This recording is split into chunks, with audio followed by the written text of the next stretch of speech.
2023년 7월 3일 디지털 타임스는 아직 대통령인 줄 착각하나 사사건건 윤회 반기 드는 문이라는 도발적인 제목의 기사를 게재하였습니다. 기사를 통해 이명박과 박근혜도 할 말이 많겠지만 품격을 유지하며 침묵을 지키고 있으며 이와 대조적으로 문재인 대통령만이 현 정부에 관해 목소리를 내고 있다고 비난하였습니다. 이명박과 박근혜가 조용한 것은 당연합니다. 그들 모두 권력형 비리로 감옥을 다녀온 죄인들이며 정치권의 누구도 더 이상 이들을 비판하지 않기 때문입니다. 형기를 다 채우지 않고 출소했다는 것에 다소간의 불만의 목소리는 있지만 죗값을 치른 자들에 대해 더 이상 왈가왈부할 필요는 없습니다. 또한 이명박 정권의 여러 인사들을 재등용하는 윤석열 정부에 대고 이명박이 굳이 목소리를 낼 필요가 있을까 싶기도 합니다. 자신의 후계자나 다름없는 모습을 보여주고 있으니 말입니다. 문재인 대통령께서 목소리를 내시는 원인은 정치권 모두에 있습니다. 퇴임 후 현실 정치에서 물러나 은퇴한 대통령으로서 평온하게 살아가고자 하셨던 소망을 정치권이 부응해주지 못했기 때문입니다. 정부 여당은 자신들의 실책에 대한 불만 여론이 일 때마다 전임 정부 탓을 하고 있으며 전임 정부를 반국가 세력인 것처럼 매도하기도 했습니다. 제1야당인 민주당은 부실한 당대표의 지도력에 따른 지지부진한 지지율을 퇴임하신 문재인 대통령을 현실 정치로 끌어들여 만회하려 들고만 있습니다. 디지털 타임스 기사에 반박합니다. 아직 대통령인 줄 착각하는 건 문재인 대통령이 아니라 대통령 윤석열과 민주당 대표 이재명입니다. 자신들에게 주어진 권력의 무게를 감당하지 못한 채 퇴임하신 문재인 대통령이 여전히 권력자인 것처럼 비난에 대고 문제 해결을 요구하고 있기 때문입니다. 육하 원칙을 기사 작성의 기본으로 두는 이유는 그것을 통해 현상의 본질을 파악하고 나아가 원인과 해결책을 제시할 수 있기 때문입니다. 그런 점에서 디지털 타임스의 7월 3일자 기사는 기사의 형식은 갖추었지만 내용면에선 본질을 짚어내지 못한 기본도 못 되는 조잡한 기사라 평할 수 있겠습니다. 안녕하세요. 오늘은 7월 8일 토요일입니다. 저는 나이브TV 블랙아웃 PC입니다. 네, 호구맨입니다. 네, 또 한 주가 흘렀습니다. 네. 이제 이번 주는 아무래도 연총님이 이제 평선을 다녀오시면서 아주 이제 좀 뻐렁치는 네, 그런 이제 한 주로 이제 마무리가 된 것 같습니다. 그리고 뭐 광주도 다녀오셨죠. 저희 네, 뭐 이따가 이제 다시 뭐 이번 주에 다녀오신 일정을 좀 짚어볼 텐데 뭐 이제 광주도 다녀오셨고 뭐 그 주말에는 이제 봉화랑 이제 평산 다녀오셨고 그런 와중에 이제 민주당은 오염수 관련해 가지고 이런저런 이제 움직임을 계속 하고 있는데 뭐 어저께는 국회 17시간 철회 농성이 있더라고. 네네. 그러면서 뭐 필리버스터처럼 이제 뭐 앞에서 이제 한 사람씩 나와가지고 이제 뭐 이야기도 하고 그랬나 본데. 아, 본회의장에서 한 게 아니고. 네. 아, 난 필리버스터라길래 뭐 하는 줄 알았어요. 그냥 밖에서 철회 농성하는 거였구나. 필리버스터는 입법 과정에서 이루어지는 거니까. 아니 근데 본인들이 필리버스터라고 하니까. 그러니까 그 앞에 나와서 이야기하는 게 필리버스터가 아닌데. 그러니까 말이야. 그런 식으로 이야기를 했더라고. 아무튼 그래서 이제 의원들 쭉 모아놓고 뭐 철회한답시고 그렇게 이제 까게 깔아놓고 쭉 앉아 있는데 다 도망갔어. 저녁에 한 10시쯤 넘어가니까 하나 둘씩 빠져나와가지고 다 도망갔다 그러더라고. 네. 그러니까 이것도 동력도 없는 거예요. 그리고 사실 그게 무슨 의미가 있습니까? 참 그래서 참 뭐 하는 짓인가 싶고 뭐 보여주기도 제대로 못 하고 있으니까 지금 보면은 자 뭐 그렇고 지난주에 이제 저희가 업로드하고 나가지고 댓글이 하나 달렸었는데 이제 행복한 부자 마시마로님 댓글을 한번 이제 봅시다. 이제 세일즈퍼슨이 이제 세일즈맨 대신에 쓰는 단어 맞다고 이제 이렇게 지적을 해주셨습니다. 뭐 이제 폴리스맨도 요즘 이제 폴리스 오피서로 쓰는 추세다.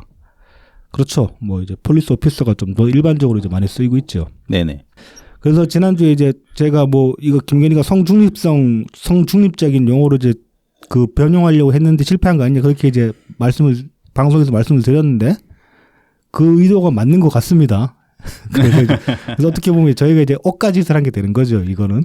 그래서 이제 본의 아니게 이제 억가짓을 한 거에 대해서 김건희 여사에게 사과의 말씀을 드리겠습니다. 네, 뭐 듣진 않겠지만. 네, 듣진 않겠지만 물론 이번 주에 또 뭐 땅 때문에 또 말 나와가지고 별로 좋은 감정으로 대하고 싶은 생각은 없긴 한데 아무튼 그리고 이제 마시마루님 피드백 주셔가지고 감사합니다. 네, 감사합니다. 이런 거는 정말 바로바로 짚어주셔야지 저희도 이제 망신을 안 당할 수 있고 네. 그다음에 좀 잘못된 정보가 퍼지는 걸 막을 수 있기 때문에 이런 피드백은 정말 감사합니다. 자, 그리고 뭐 지난주에 저희가 이제 방송에서 이벤트를 한다고 이제 방송에서 말씀을 드렸잖아요. 네, 그렇습니다. 근데 이제 댓글 이벤트를 그래서 제가 수요일까지 댓글을 집계를 하니까 14개가 붙어가지고 그걸로 이제 댓글 다신 분들로 이제 추첨을 했는데 이거 나중에 끝나고 났더니만 이벤트 하는 줄도 몰랐다. 아, 이러시는 분들이 꽤 있더라고요. 어째야 하지? 그러니까 뭐 저희 방송 들으면 이제 잠이 잘 온다 그런 말씀 많이 하시는데 네. 이게 과연 몇 번부터 주무시는지. 인트로에서 이미 아니 근데 지난주 인트로는 연총리님 연설이었단 말이야. 아, 참 그렇지. 그러니까 인트로 끝나자마자 바로 주무신 거라는 얘기가 되는데. 안녕하세요. 라이브 TV 블랙아웃 BC입니다. 부터 그냥 우리가 인사를 하자마자. 아니, 우리 이제 전업해야 되는 거 아닌가 모르겠다. ASMR로 이 정도 파워면 상당한데. 효과가 너무 좋은데요. 네. 네. 아무튼 이제 지난주에 그 댓글 이벤트를 했었고 그래서 이제 당첨자가 나왔습니다. 무선 키보드 마우스 셋은 하이퍼시스 오리어님. 이분은 이제 어제 수령을 하셨어요. 바로. 오, 네네네. 그 이제 웰컴퓨터 사장님이 이제 뭐 보내실 다른 물품이 좀 마침 있어가지고 거기 살짝 꼽사리 껴가지고 바로 보내가지고 지금 따님께서 잘 쓰시는 것 같습니다. 보니까 거기 사진을 넣었는데 그리고 이제 유선 헤드셋을 그 HBJ님께서 이제 당첨이 되셨는데 아직까지 그 저기 주소를 안 보내주셔가지고 발송을 못 하고 있습니다. 그래서 HBJ님은 그 방송을 들으시면은 제가 그 게시판에 제 메일 주소를 올려놨거든요. 여기로 그 주소랑 성함 이런 전화번호를 좀 보내주시면 감사하겠습니다. 네네. 방송을 들으시고 잠들지 않으시면. 네. 그러니까 이 대목에서 주무실 수도 있을 것 같긴 한데 좀 위험한데. 위험한데요. 네. 네. 그리고 이번 주에 아주 반가운 소식이 있었습니다. 네네. 네. 7월 6일에 무한 현수막 재판이 드디어 종료됐다고 합니다. 이게 이제 뭐 사실은 뭐 완벽하게 종료는 아니에요. 2심이 끝난 거기 때문에. 하지만 실질적으로 보면 검찰이 지금 항소할 가능성은 거의 없어 보이긴 하거든요. 그러니까 항소가 이제 3심으로 그러니까 상고할 가능성은 거의 없어 보이긴 해요. 이게 이제 그 검찰 측이 2심에서 근데 항소 기각당하면은 그냥 그대로 끝나는 거 아닌가요? 저도 그 관련해가지고 찾아봤는데. 네네. 뭐 좀 이렇게 형사 재판이나 이런 것들이 좀 여러 가지 케이스들이 있더라고요. 그래서 제가 법률가가 아니니까 정확하게는 모르겠지만은 대체적으로 이렇게 좀 그 느낌적 느낌으로 보면은 이거 못한다. 여기서 끝난다. 이제 그런 분위기긴 하더라고. 이거 지금 요 관련해서 챗 GPT에 물어보면은 대답이 희한하게 나와요. 아, 그렇군요. 어떤 거 이렇게 대답이 3개 정도 뜨는데 하나는 우리나라가 2심제라 가지고 3심 없다 있다는 소리 하고 있고 하나는 항고한다. 네네. 그러니까 상고한다. 네. 하나는 상고 안 한다. 이렇게 나와가지고 모르겠더라고요. 그래서 이제 근데 이제 일단 이게 2심에서 기각된 거니까 뭐 새로운 추가 증거 같은 게 있었다고 해도 다 이제 검찰에서 탄핵을 했다. 뭐 법원에서 탄핵을 했다는 얘기잖아요. 네네. 뭐 법률적으로 봤을 때 뭐 이거 뭐 꺼리도 안 된다 이렇게 나온 것 같아요. 보니까 재판 네네. 결과가. 그래서 참 그동안에 꽤 고생을 길게 하셨지 않습니까? 때문에. 그렇죠. 네. 이게 뭐 사실 좀 제가 보기엔 꺼리도 안 되는데 경찰이 인지수사 들어가가지고 사람을 이거 뭐 1년 넘게 고생시킨 거 아닙니까? 그렇죠. 거의 2년 가까이 되는 거 아니에요? 이 정도면은. 네. 이런 거는 사실 좀 감정적으로는 이거 국가의 외상총 고소성 거래되는 거 아닌가 싶은 심정인데 이 정도면은 사람 이렇게까지 고생시켰으니까. 네. 자, 아무튼 그래서 이제 관련해가지고 뭐 김배님도 많이 이제 힘을 써주신 것 같고 그다음에 가피님도 많이 이제 중간에서 도움을 주신 것 같은데 뭐 그리고 이제 이 재판에 피고로 이제 들어가신 분들 다들 이제 모두 마음고생 많이 하셨고 그다음에 뭐 늦게나마 정의가 구현된 거 아니겠습니까 이것도. 네네. 그래서 이제 뭐 축하의 말씀도 드리겠습니다. 네. 다음 소식은 조금 흥미로운 네. 재밌는 소식인데 이 해외에서 있었던 일이에요. 네네. 파라과이에서 있었던 일인데 이 상원 의원 당선된 상원 의원이 네. 선거 운동 기간에 AI로 자신의 프로필 사진을 거의 뭐 이거 뭐 동일인이 아니잖아요. 이거는. 그러니까 뭐 이제 이 의원이 자기가 해명하기에 그냥 젊은 시절 사진이다 그러는데 이게 젊은 시절 사진으로 봐도 너무 괴리가 심해. 그걸 또 이거 사진을 만드는데 뭐 AI식이나 사용을 했다고? 요즘 이제 그 스노우라고 어플 많이들 쓰거든요. 네네. 자기 사진 한 10장 정도 올리면 그걸 취합해가지고 전혀 다른 인간의 얼굴을 하나 만들어냅니다. 무슨 포샵 보정들의 그런 아이돌 얼굴처럼 만들어져요, 얼굴을. 이제 그런 어플을 쓴 것 같은데 이거 그래서 이게 이제 그 파라과이 재판에서도 이제 사람들이 이거 야 완전 사기다 이렇게 나온 거예요. 그래가지고 파라과이 법원까지 갔더라고 이게 얘기가. 법원까지. 그 재판장에서는 뭐 그냥 옛날 사진 쓴 거니까 이건 뭐라 그럴 수는 없다 이렇게 판결이 나오긴 했어요. 그런데 이 기만 행위라고 볼 수 있는 거 아니에요? 이 정도면 사실. 거의 뭐 허위 사실급.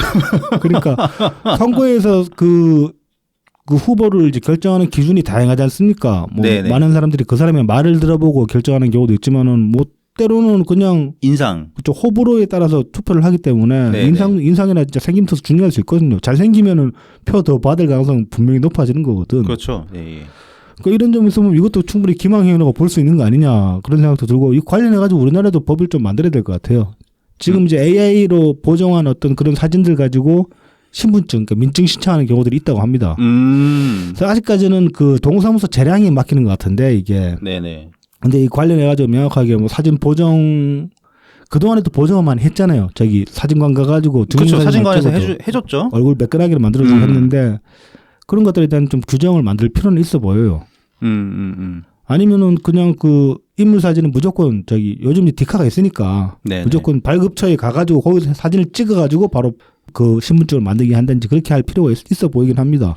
그리고 이게 그 정치인 관련된 내용이니까 조금 확장해서 생각해 보면 이재명 키높이도 같은 차원으로 봐야 되는 거 아니냐. 하하, 애매하네요. 이거 근데 좀 그렇잖아. 물론 뭐 이재명 대표의 경우는 거의 사기급 그러니까 키높이죠. 뭐 추측한 바로는 거의 그 저기 뭐야 드래퀸들 그 이제 남장 여자들 그러니까 여장 남자들 네네. 이제 신는 그 아주 그 통급 하일 그런 수준의 높이인데 보면은 맞죠. 그 정도 추정하고 네. 있죠. 많은 분들이. 네네. 그 발목 각도나 여러 가지로 그다음에 팔 길이랑 다리 길이를 비교해 보면은 확실히 이제 그 정도 길이가 나오고 한 10cm 이상은 나오거든. 네네네. 그러니까 그런 점에서 뭐 이 키높이도 문제가 되는 거 아니냐. 그 단순히 이제 어떤 그 이재명의 콤플렉스 같은 차원의 문제가 아니라 이거는 유권자들 기망행위가 될 수도 있다. 그래서 이런 것들 좀 관련 규정 좀 만들 필요 있지 않냐 그런 생각이 듭니다. 여러 가지로 정치적으로. 뭐 높이 제한? 아니 그러니까 아니면 고도 제한?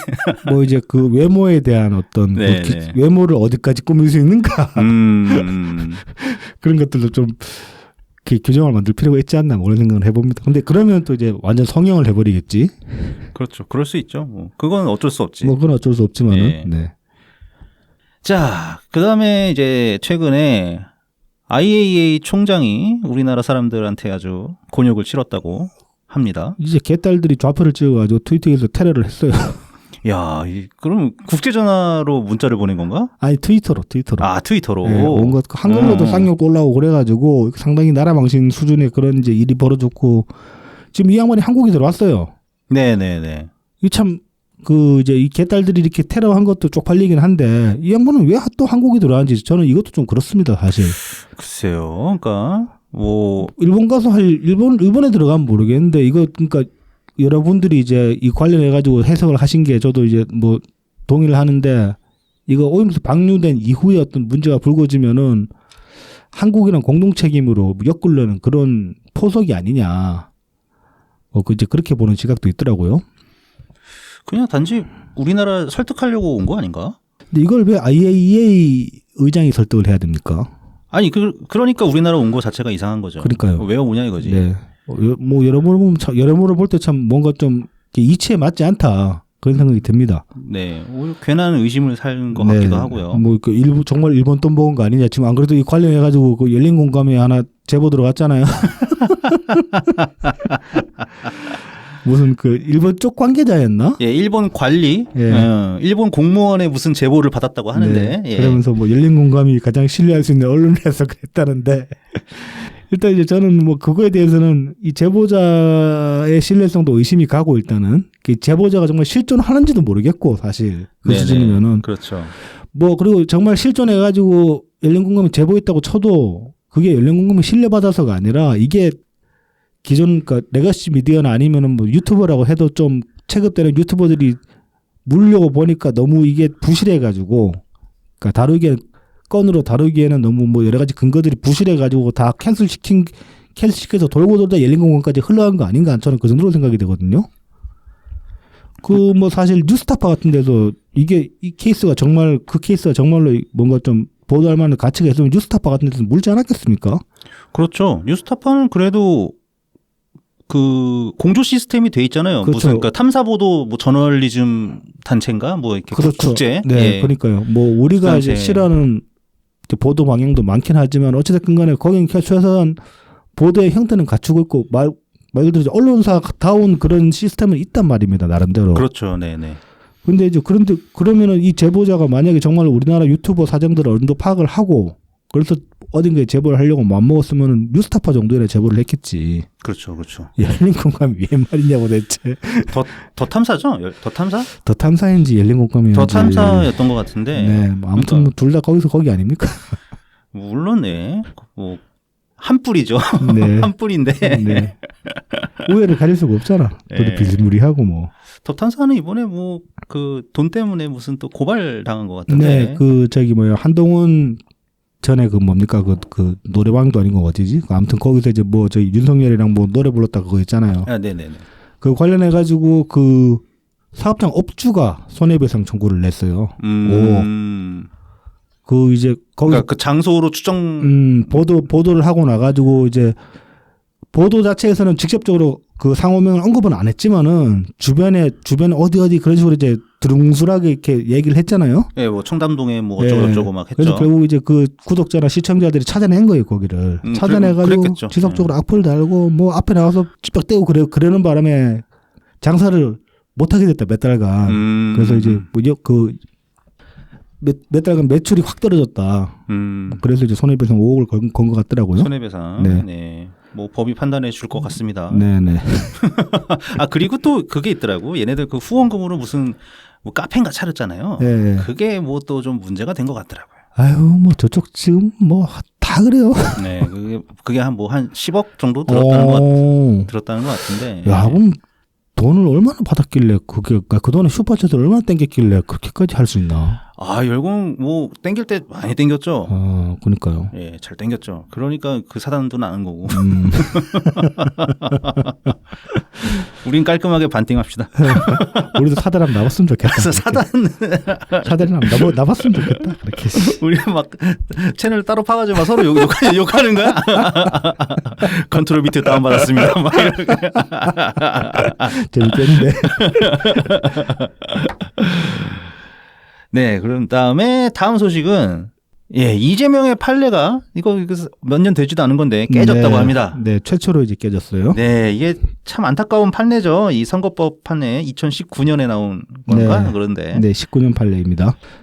이게 이제 그 정읍시장이 지금 허위사실 유포로 이제 고발이 돼가지고 이게 1심일 겁니다. 아마 그래서 이제 그 지난 지선 때 TV 토론, 라디오 토론 통틀어 가지고 이제 매체 토론 나올 때마다 한 얘기가 이 상대 후보인 김영민 이 양반이 부동산 투기를 했다고. 네네. 그렇게 TV 토론에서 얘기를 했어요. 근데 이제 이게 이제 허위 사실이라 가지고 이제 뭐 고소를 당한 건데 이거 지금 1심인데 1,000만 원 넣었어요 벌금. 이거 거의 그 선거법 위반으로 끝판이라고 그러더라고. 원래 100만 원 넘어가면 그 피선거권 박탈이잖아요. 네네.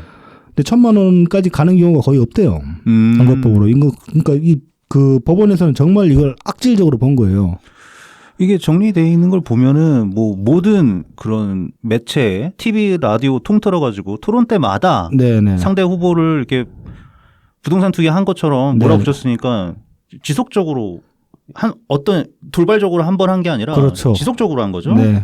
그리고 이재명 건이랑 약간 다르다는 것은 본인 얘기를 한 게 아니라 비방을 그러니까 상대방 공격을 했으니까. 네. 그러니까는 피해가기가 오히려 이재명 판례를 인용하려고 했던 시도 자체가 되게 무모해 보이는. 그동안에 이제 이재명 판례로 살아난 케이스들이 꽤 있습니다. 한 대여섯 건 되는 것 같은데 이게 아무튼 판례가 최초로 깨진 케이스인데 요거 좀 면밀히 보면은 말씀하신 것처럼 약간 이렇게 그 미묘한 그런 이제 그 디테일의 차이는 있어 보이는데 법원에서 이 판례를 이제 인용하지 않은 이유는 이렇게 들고 있습니다. 이게 그 의혹 제기하기 전에 확인 절차를 거쳤어야 했는데 이 케이스에서는 확인 절차를 거치는 흔적이 없다. 그래서 이렇게 이제 판결을 했다고 합니다.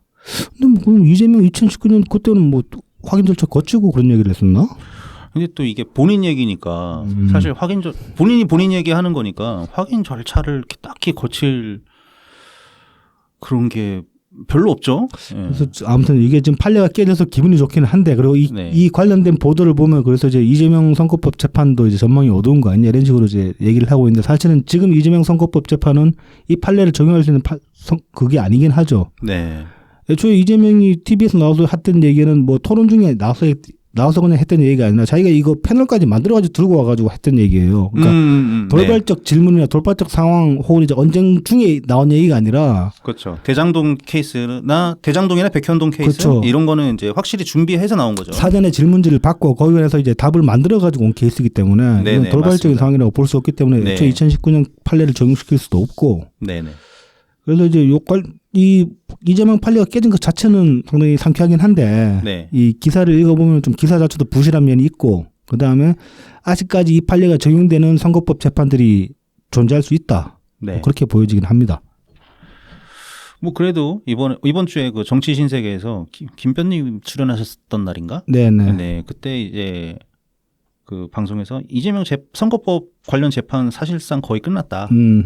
그렇게 전망하시더라고요. 이제 법원의 정치적 판단만 남았다고 봐야겠네 그러면. 네네. 그러니까 그것 때문에 그렇대요. 그러니까 호주 김문기 갔다 올 씨. 때, 네. 예, 김문기 씨를 원래 명단에 빠져 있었는데, 추가로 넣었죠. 예, 데이터로 넣었죠. 예, 정진상 통해 가지고 네. 넣으라고 해가지고 통상적인 어떤 관례상 그렇게 해가지고 김문기 씨가 들어갔으면 당연히 김문기 씨가 당시 이재명 시장을 찾아가 가지고 뭐 내가 가게 됐다고 얘기를 해야 되는 거죠. 네. 네. 그래서 재판장에서 이재명이 그 부분에서 상당히 발끈했다고 합니다. 그래서 굉장히 재밌는 에피소드가 하나 있었다고 하는데 이제 그거를 이제 성남시에서 일했던 공무원이 증언을 한 거예요. 네네. 그러니까 이제 그 사람을 향해서 이재명이 너 그래서 정진상 방 어딘지 알아? 이거 보통 아무도 모른다거나 뭐 그런 식으로 이제 얘기를 하니까 네. 그 질문을 들은 담당 공무원이 네. 방이 여기 이렇게 가서 여기에 있다. 이렇게 증언을 아주 깔끔하게 했다고. 네. 항상 막 째려봤을 것 같은데. 그렇죠. 째려봐. 뭐 지가 째려보면 어떨 겁니까? 네. 감옥 갈 사람이. 네. 그래서 가능성이 좀 높아진 것은 맞는 것 같아요. 근데 네. 저도 이번 주 들어와서 문득 든 게 2019년 때 기억이 살짝 나긴 하더라고요. 네. 그러니까 이 대법원에서 판결 나온 이게 뭐 약간의 뭐 구라는 좀 섞일 수 있다. 네, 근데 네. 그거 가지고 아예 당선이 박탈되는 형을 받는 건 좀 지나치다. 이런 골자잖아요. 네, 대법원 네. 판결이. 네. 그러니까 이것도 그쪽으로 그 방향을 계속 몰아가지 않을까. 그럴 가능성은 있죠. 네, 네. 근데 하지만 이거는 이제 약간의 구라라고 말하기에는 너무 명백한 이렇게 패널까지 만들어가지고 들고 와버렸기 때문에. 그래서 이제 형량을 정할 때 뭐 그래서 당선 무효형이 적당하냐 아니면 그렇죠. 그렇지 않느냐 이걸로도 사실 빠져나갈 수는 있는 거거든요. 그렇죠. 유죄를 받아도 그렇죠. 당선 네. 무효형을 당하지 않으면 어쨌든 정치 생명은 연장되는 거니까. 거의 이제 80만 원이냐 100만 원이냐 그 차이쯤 되겠죠. 그렇죠. 네네. 그래서 이제 법원의 정치적 판단만이 남았다고 이제 보는 것이고. 네. 어쨌든 그 와중에 뭐 이재명이 막 어떻게든 또 재판을 더 끌어보려고 그렇습니다. 주 2회 재판은 나에게 너무 힘들다. 아니 뭐 죄 짓는 놈이 왜 저렇게 당당한지 몰라 진짜. 아이고 뭐 그러면서 뭐 무슨 또 뭐 재벌들도 뭐 특혜 봐주는데 나는 뭐 그죠. 응? 일개 개인. 네가 무슨 일개 개인이냐. 그 이제 뭐 피해 의식을 어떻게든 이제 그 또 지지자들한테 피해 네. 의식을 이제 불러 일으키는 그런 발언들을 하고 있죠.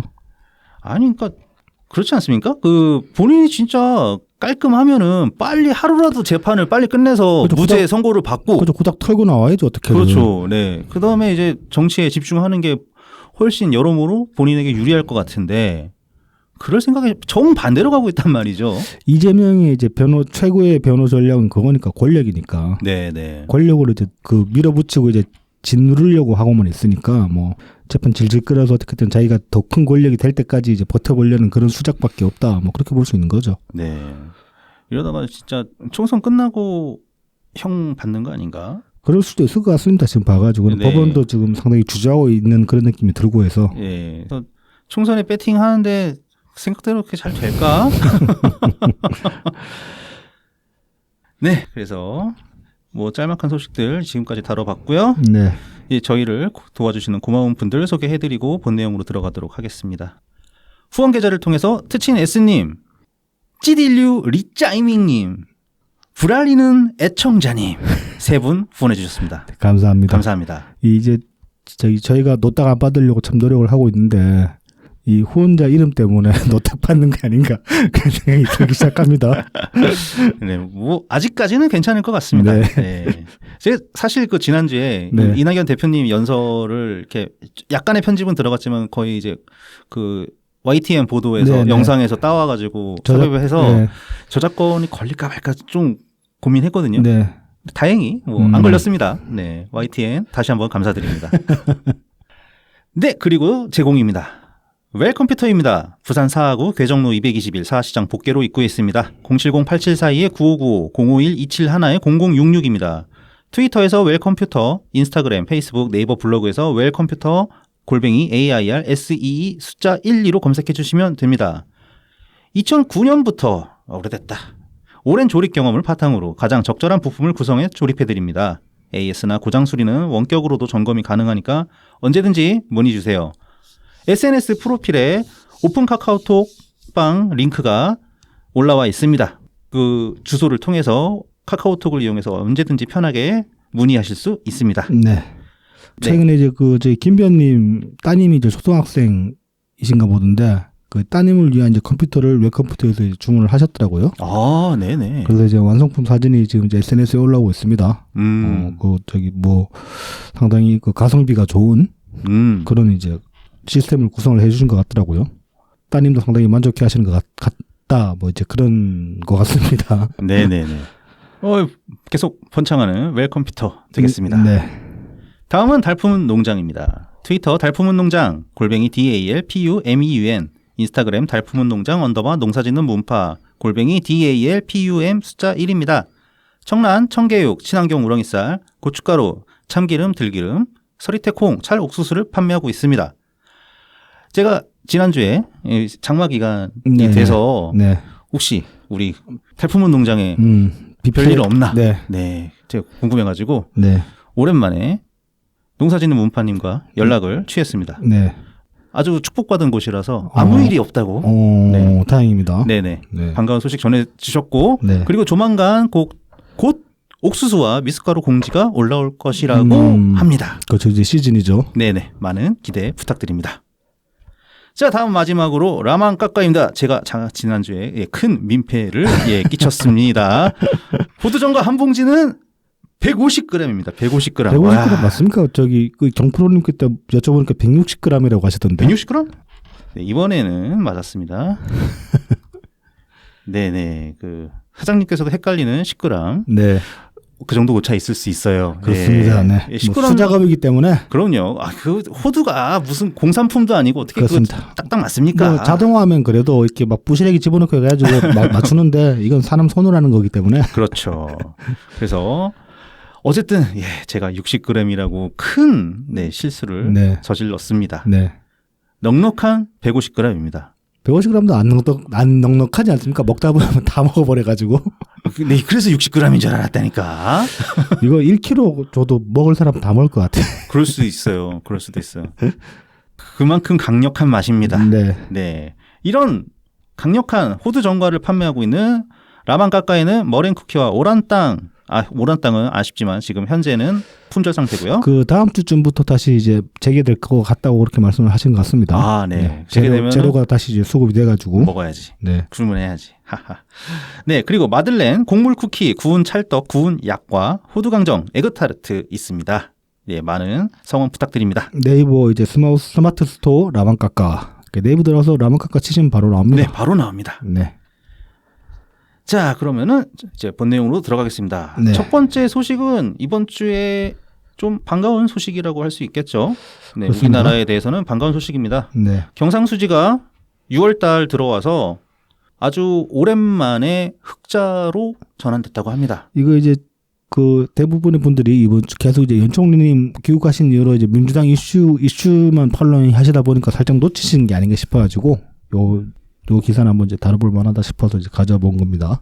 네, 또 윤석열 정부 입장에서는 아주 호재죠. 그리고 한시름 돌렸죠. 네. 1월부터 5월 사실 그 14개월 연속 적자였을 거예요. 그렇습니다. 아마. 네. 취임한 이후에 계속 적자였으니까. 1년 동안 1년이 넘게 네. 상당히 오랜 시간 동안 적자여서 사실 환율 걱정도 되고 그렇죠. 여러 가지로 걱정이 되는 부분이었는데 일단은 그게 멈췄다고 하니까 네. 그게 계속 지속적으로 이어질지는 아직 정확하게는 예측하기는 어렵습니다. 네. 그래서 이제 관련 보도를 좀 보면은 이제 한겨레 같은 경우는 이제 경상수지 흑자를 보도하면서 이번에 흑자가 불황형 흑자가 아니냐. 그러니까는 뭐 수출이 확 늘어가가지고 그런 긍정적이 된 게 아니라 네. 수입이 확 줄어가지고 그러니까 지금 경기가 안 좋다 보니까 네네. 우리나라도 이제 뭔가를 수입해야지 그걸 가지고 가공을 해서 다시 이제 물건으로 만들어서 되파는데 그렇죠. 네. 뭐 파는 게 없으니까 수입해 오는 것 자체가 너무 줄어가지고 그렇게 해서 얻어 걸린 흑자 아니냐 뭐 네. 이런 식으로 네네.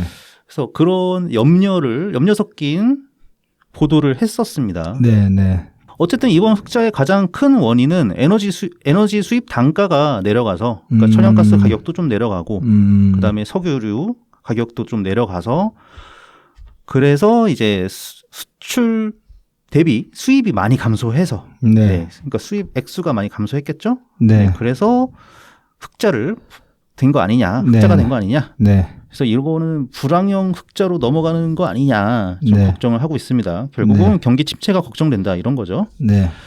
자, 연합 인포맥스 보도를 정리를 해보면은 5월 수출은 작년 동월 대비 90억 6천만 달러가 감소한 527억 5천만 달러였고 수입은 작년 같은 기간 대비 79억 3천만 달러 감소한 509억 3천만 달러였다. 네. 네, 그렇게 해서 이제 약 27억 달러 정도 흑자를 거둔 거죠. 네. 그래서 상품별로 다뤄보면은 일단 아직도 반도체는 부진합니다. 그래서 네, 반도체 네. 수출은 작년에 비해서 35.6% 감소한 상태고요. 대신에 자동차 수출은 52.9%로 급증했습니다. 그래서 자동차가 지금 호재를 보이고 있고 네. 그다음에 수입에서는 원자재랑 자본재, 소비재 수입이 모두 같이 줄어들었다고 합니다. 네. 그러니까 이런 부분들 때문에 좀 불황형 흑자 얘기가 나오고 있는 것 같아요. 한겨레가 이제 그렇게 짚은 게 아주 근거가 없는 건 아니라는 거죠. 그렇죠. 네. 그래서 원자재 수입이 그럼 작년 대비 얼마나 줄었냐? 20% 정도 줄었다고 합니다. 네. 좀 그렇긴 합니다. 네네. 그다음에 이제 헤럴드 경제에서 전문가들의 진단을 좀 보겠습니다. 네. 일단은 한국은행에서는 이제 우리나라 경상수지가 이제 저점을 벗어나서 회복세로 보이는 추세가 시작된 거 아니냐 이렇게 얘기를 했고 그러면서 그 근거로 상품 수지 물건을 팔아서 얻어들이는 네. 상품 수지는 현재 5월과 6월 2달 연속 흑자를 보고 있고 네, 그 흑자 규모가 점점 확대되는 추세라고 합니다. 네. 거기에 반해서 서비스 수지 뭐 운송이라던가 뭐 그런 서비스 관련 수지는 아직도 적자라고 합니다. 네. 다만 적자 폭이 계속 줄어들고 있는 추세라서 이것도 긍정적인 부분으로 볼 수 있습니다. 그래서 한국은행에서는 올해 예측 경상수지가 한국은행에서 예측한 바대로 240억 달러 정도 흑자를 보지 않겠냐 이렇게 전망을 하고 있다고 합니다. 네. 거기에 대해서 이제 신세돈 숙명여대 경제학과 교수는 경상수지 흑자 200억 달러도 달성을 못할 수도 있다. 네. 그러니까 지금 원자재 가격이 하락하고 있는 그 이득을 보고 있는데 이 가격 하락 추세가 여기서 멈출 수도 있기 때문에 네네. 여기서 이 정도에서 멈추면은 흑자 규모가 더 증가하지는 못할 것이다. 네네. 그래서 그렇다는 얘기는 상품 수지 흑자 규모가 더 이상 커지지는 않을 거고 거기에 대해서 서비스 수지는 아직 한국은행에서는 이제 적자 폭이 감소하고 있다고는 하지만 네. 아직도 적자기 때문에 서비스 수지가 개선될 여지가 아직 더 크게 보이지는 않는다. 그래서 이런 것도 좀 더 부정적으로 신세동 교수님은 보고 있습니다. 네.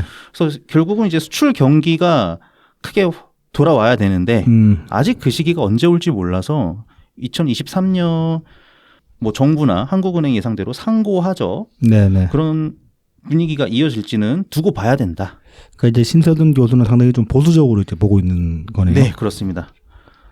또 다른 이제 권남훈 네. 건국대학교 경제학과 교수님의 경우도 네. 비슷합니다. 그러니까 네. 하반기 수출 회복이 연내에 이뤄지면은 이제 한국은행 전망대로 가긴 하지만 이게 하반기가 올해 연말일 수도 있고 내년 연초일 수도 있기 때문에 그렇죠. 이게 만약에 조금 더 미뤄져 가지고 내년 연초로 가면은 어쨌든 2023년에 경상수지 규모는 예측대로 안 될 수도 있다. 네. 네네. 결국 이제 시점 문제, 나아지긴 나아질 건데 언제 나아질지 모르겠다. 네.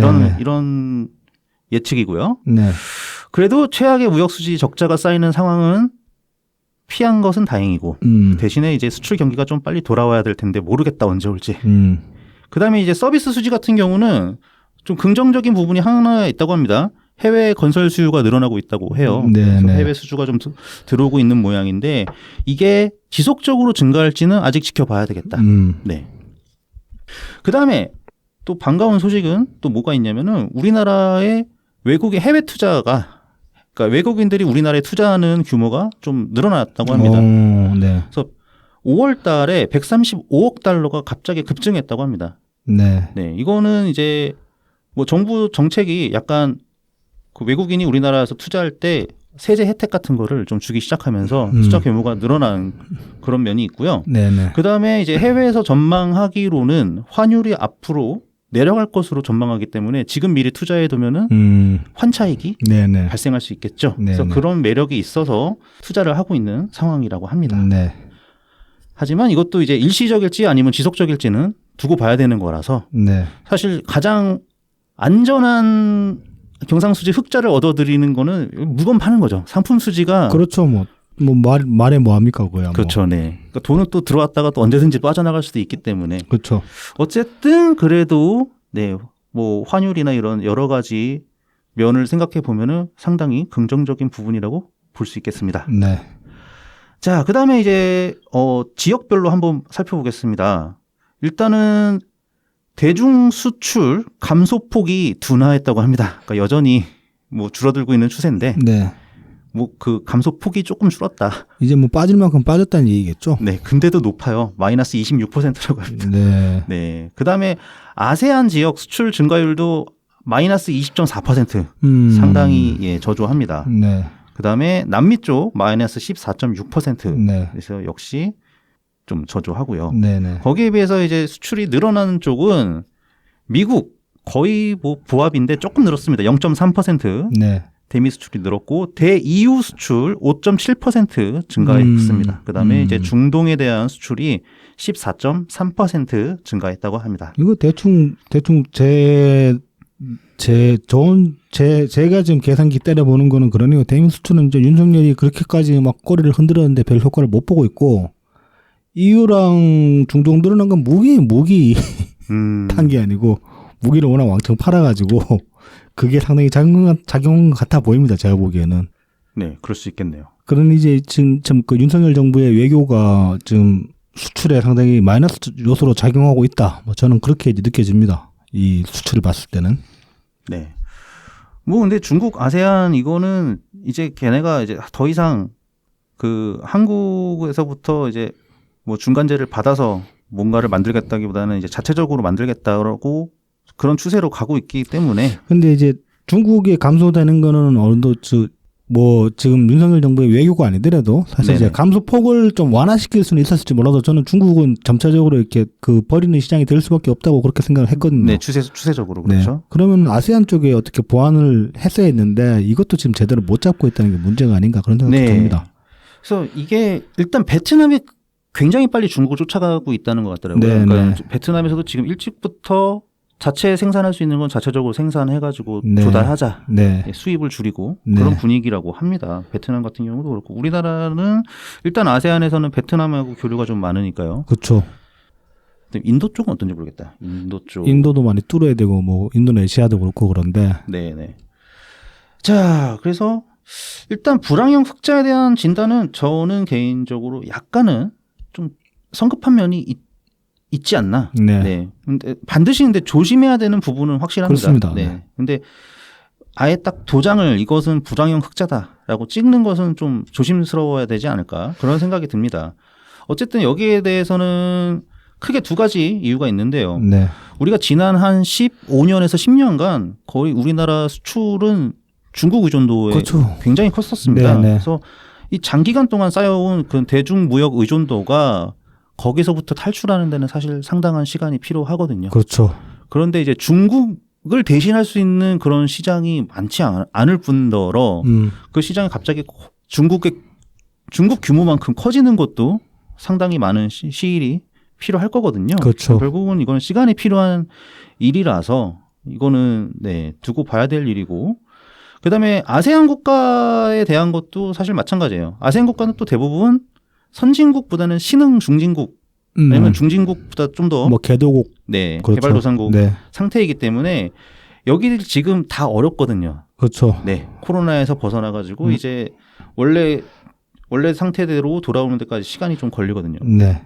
금융으로 봐서도 그렇고. 그래서 이 글로벌 체인 다변화에 대한 적응 기간이 결국은 한국에도 필요하니까 긴 호흡으로 결국 바라봐야 되지 않느냐. 지금 상태를 이렇게 뭐 불황형 흑자다 아니면 아니다, 뭐 그렇다 아니다 이런 네이밍 하는데 집중한 것보다는 어떤 추세상의 분위기를 보고 최대한 긍정적인 부분을 잘 모아서 네, 발전해 나가는 방법을 모색해야 되지 않나. 저는 그런 생각이 들었습니다. 뭐 이제 그 일반 사업자들이나 아니면 이제 국내 이제 그 저기 뭐 봉급생활 하시는 분들이나 그런 분들도 이제 불황 때문에 많이들 이제 고통을 받고 계시고 앞이 안 보인다 이제 그런 상황까지 가는 중이었는데 어찌됐건 간에 지금 약간은 회복했다는 이런 기사 자체는 좀 뭐 희망회로 돌릴 건 아니지만은 그래도 이제 한시름 놓을 수 있지 않냐 그 정도로 네네네. 이제 약간은 숨 돌릴 만한 그렇죠. 그런 이제 뭐 소식이라고 할 수는 있겠습니다. 그래서 이제 뭐 너무 희망회로 돌린다고 희망적으로 돌아가시는 것도 아니긴 하지만은 그렇죠. 네.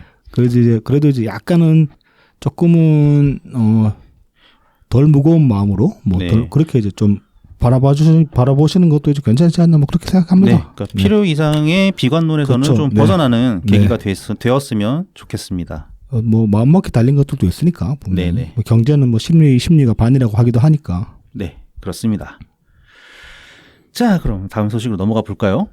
이게 이제 그 지난주에 그 윤석열의 그 자유총연맹 발언 네, 네. 그거 이제 연장선이라고 할 수 있는데 이번 주 초에 이제 대통령님이 이제 오랜만에 또 그 책 추천 글을 하나 올리셨어요. 네. 그 이제 최종건 이 양반이 청와대 뭐였지? 청와대 차관이었네. 차관. 외교부 차관이었네. 그러니까 잠시만. 국가안보 그렇죠. 국가안보실? 네, 안보실 비서관이었죠. 예. 그 최정권 이제 그 전 안보실 비서관 이분이 이제 그 평화의 힘이라는 책을 내셨고 이제 대통령님이 추천사를 올리셨죠 주초에.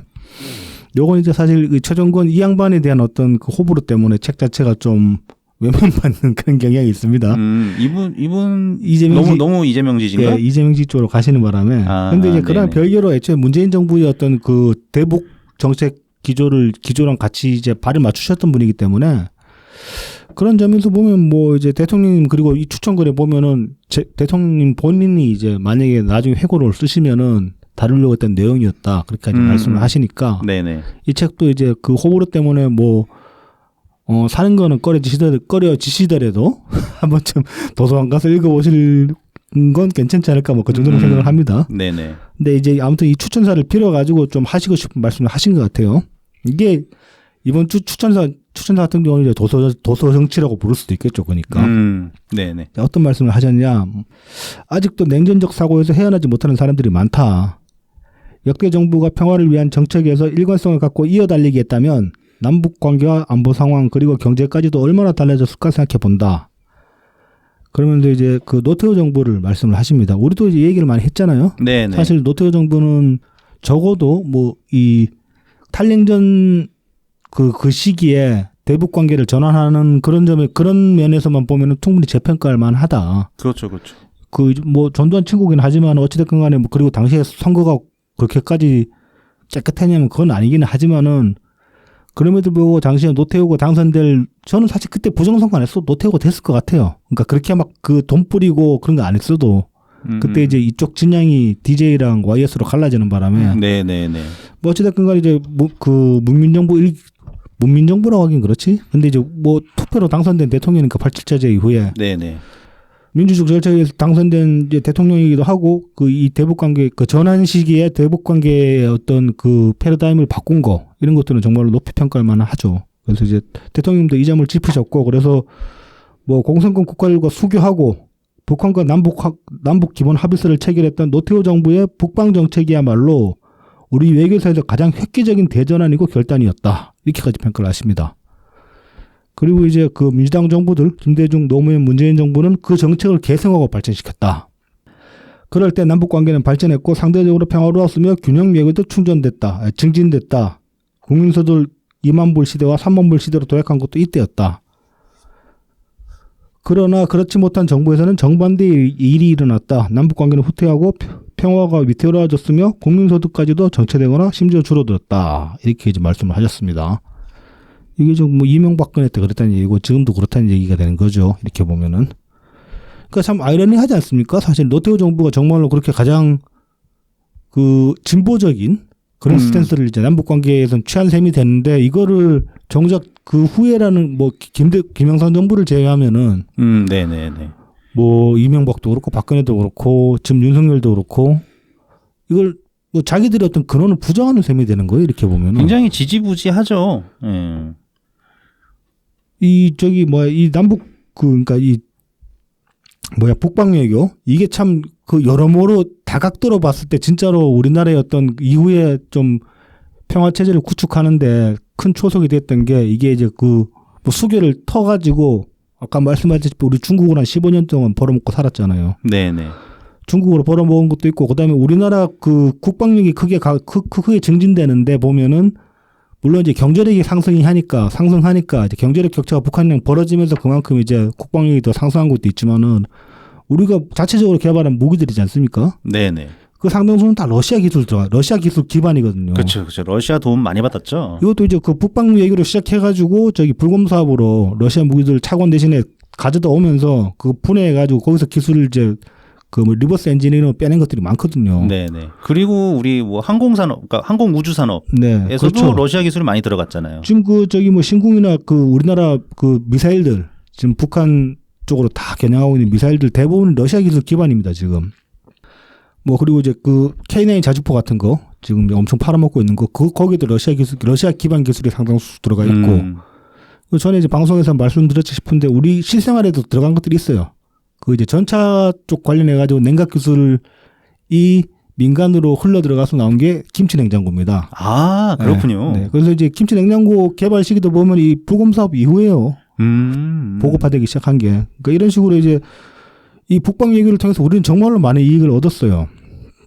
그런데 지금 윤석열 정부는 그것을 부정하는 거나 마찬가지의 지금 행보를 계속하고 있단 말입니다. 그러니까 대통령님이 이렇게 조목조목 짚어가지고 이제 반박을 하신 거죠. 그리고 뭐 정치적으로 봤을 때도 이게 그 한반도 위기 상황이라는 게 그 탈냉전, 그러니까 90년대 노태우 정부 때 탈냉전 시기랑 맞물려 가지고 다소간의 긴장이 완화된 면이 있긴 분명히 있는데, 근데 북한의 행보를 보면 꼭 냉전이 종식되는 것과 북한의 행보가 맞춰가지고 같이 꼭 개방 모드로 가는 건 아니거든요. 그러니까 그렇죠. 북한은 또 따로 움직이는 그렇죠. 게 많았죠. 국제 정세랑 북한 대북 정세는 좀 따로 놓고 봐야 되는 그런 면이 있단 말입니다. 그래서 이제 왜 그러냐 그걸 생각해 보면은 뭐 북한 자체적인 내부적인 문제도 있지만은 결국 이 남북 문제라는 거는 단순히 그 이념으로만 봐야 될 게 아니라 그 한반도를 둘러싸 가지고 열강들이 이해관계가 다 다르잖아요. 네네. 중국이랑 러시아 같은 편 아닙니다 절대. 그렇죠. 네네. 걔들은 언제든지 지들끼리도 싸울 수 있는 애들이에요. 그리고 뭐 일본, 그러니까 중국, 러시아, 일본, 미국 이렇게 이제 4개 열강들이 한반도를 둘러싸고 열강이라고 할 수 있는데 이 열강들 간의 이해관계에 따라가서 또 대북 관계가 좌지우지되는 면이 있는데 그건 꼭 냉전이랑 연계되는 건 아니거든요. 그러니까 그렇게 보면은 단순하게 그냥 냉전이냐 아니냐 이것만 가지고 대북 관계 어떤 기조를 결정지을 수가 없다는 겁니다. 네네. 근데 윤석열은 이걸 지금 단순하게 이념 전쟁으로만 놓고 보고 있는 거잖아요. 지금 보면은. 그래서 네네. 동맹이 어쩌고 그런 소리만 하고 있잖아요. 네. 그래서 참 이런 것들이 그 냉전적 사고방식, 상당히 시대착오적인 사고방식이다. 대통령이 이렇게 이제 지적을 다시 하신 겁니다. 근데 이제 그러니까 지금은 말하자면 신냉전 구도인데 냉전이란 그 앞서 말씀드렸다시피 남북 관계는 냉전이랑 떼어놓고 그냥 순수하게 이해관계로만 봐야 되는 면이 있는데 그렇게 사고 체계가 이제 전환이 안 되고 있으니까 이거 참 얼마나 답답하실까 저는 그런 생각이 듭니다.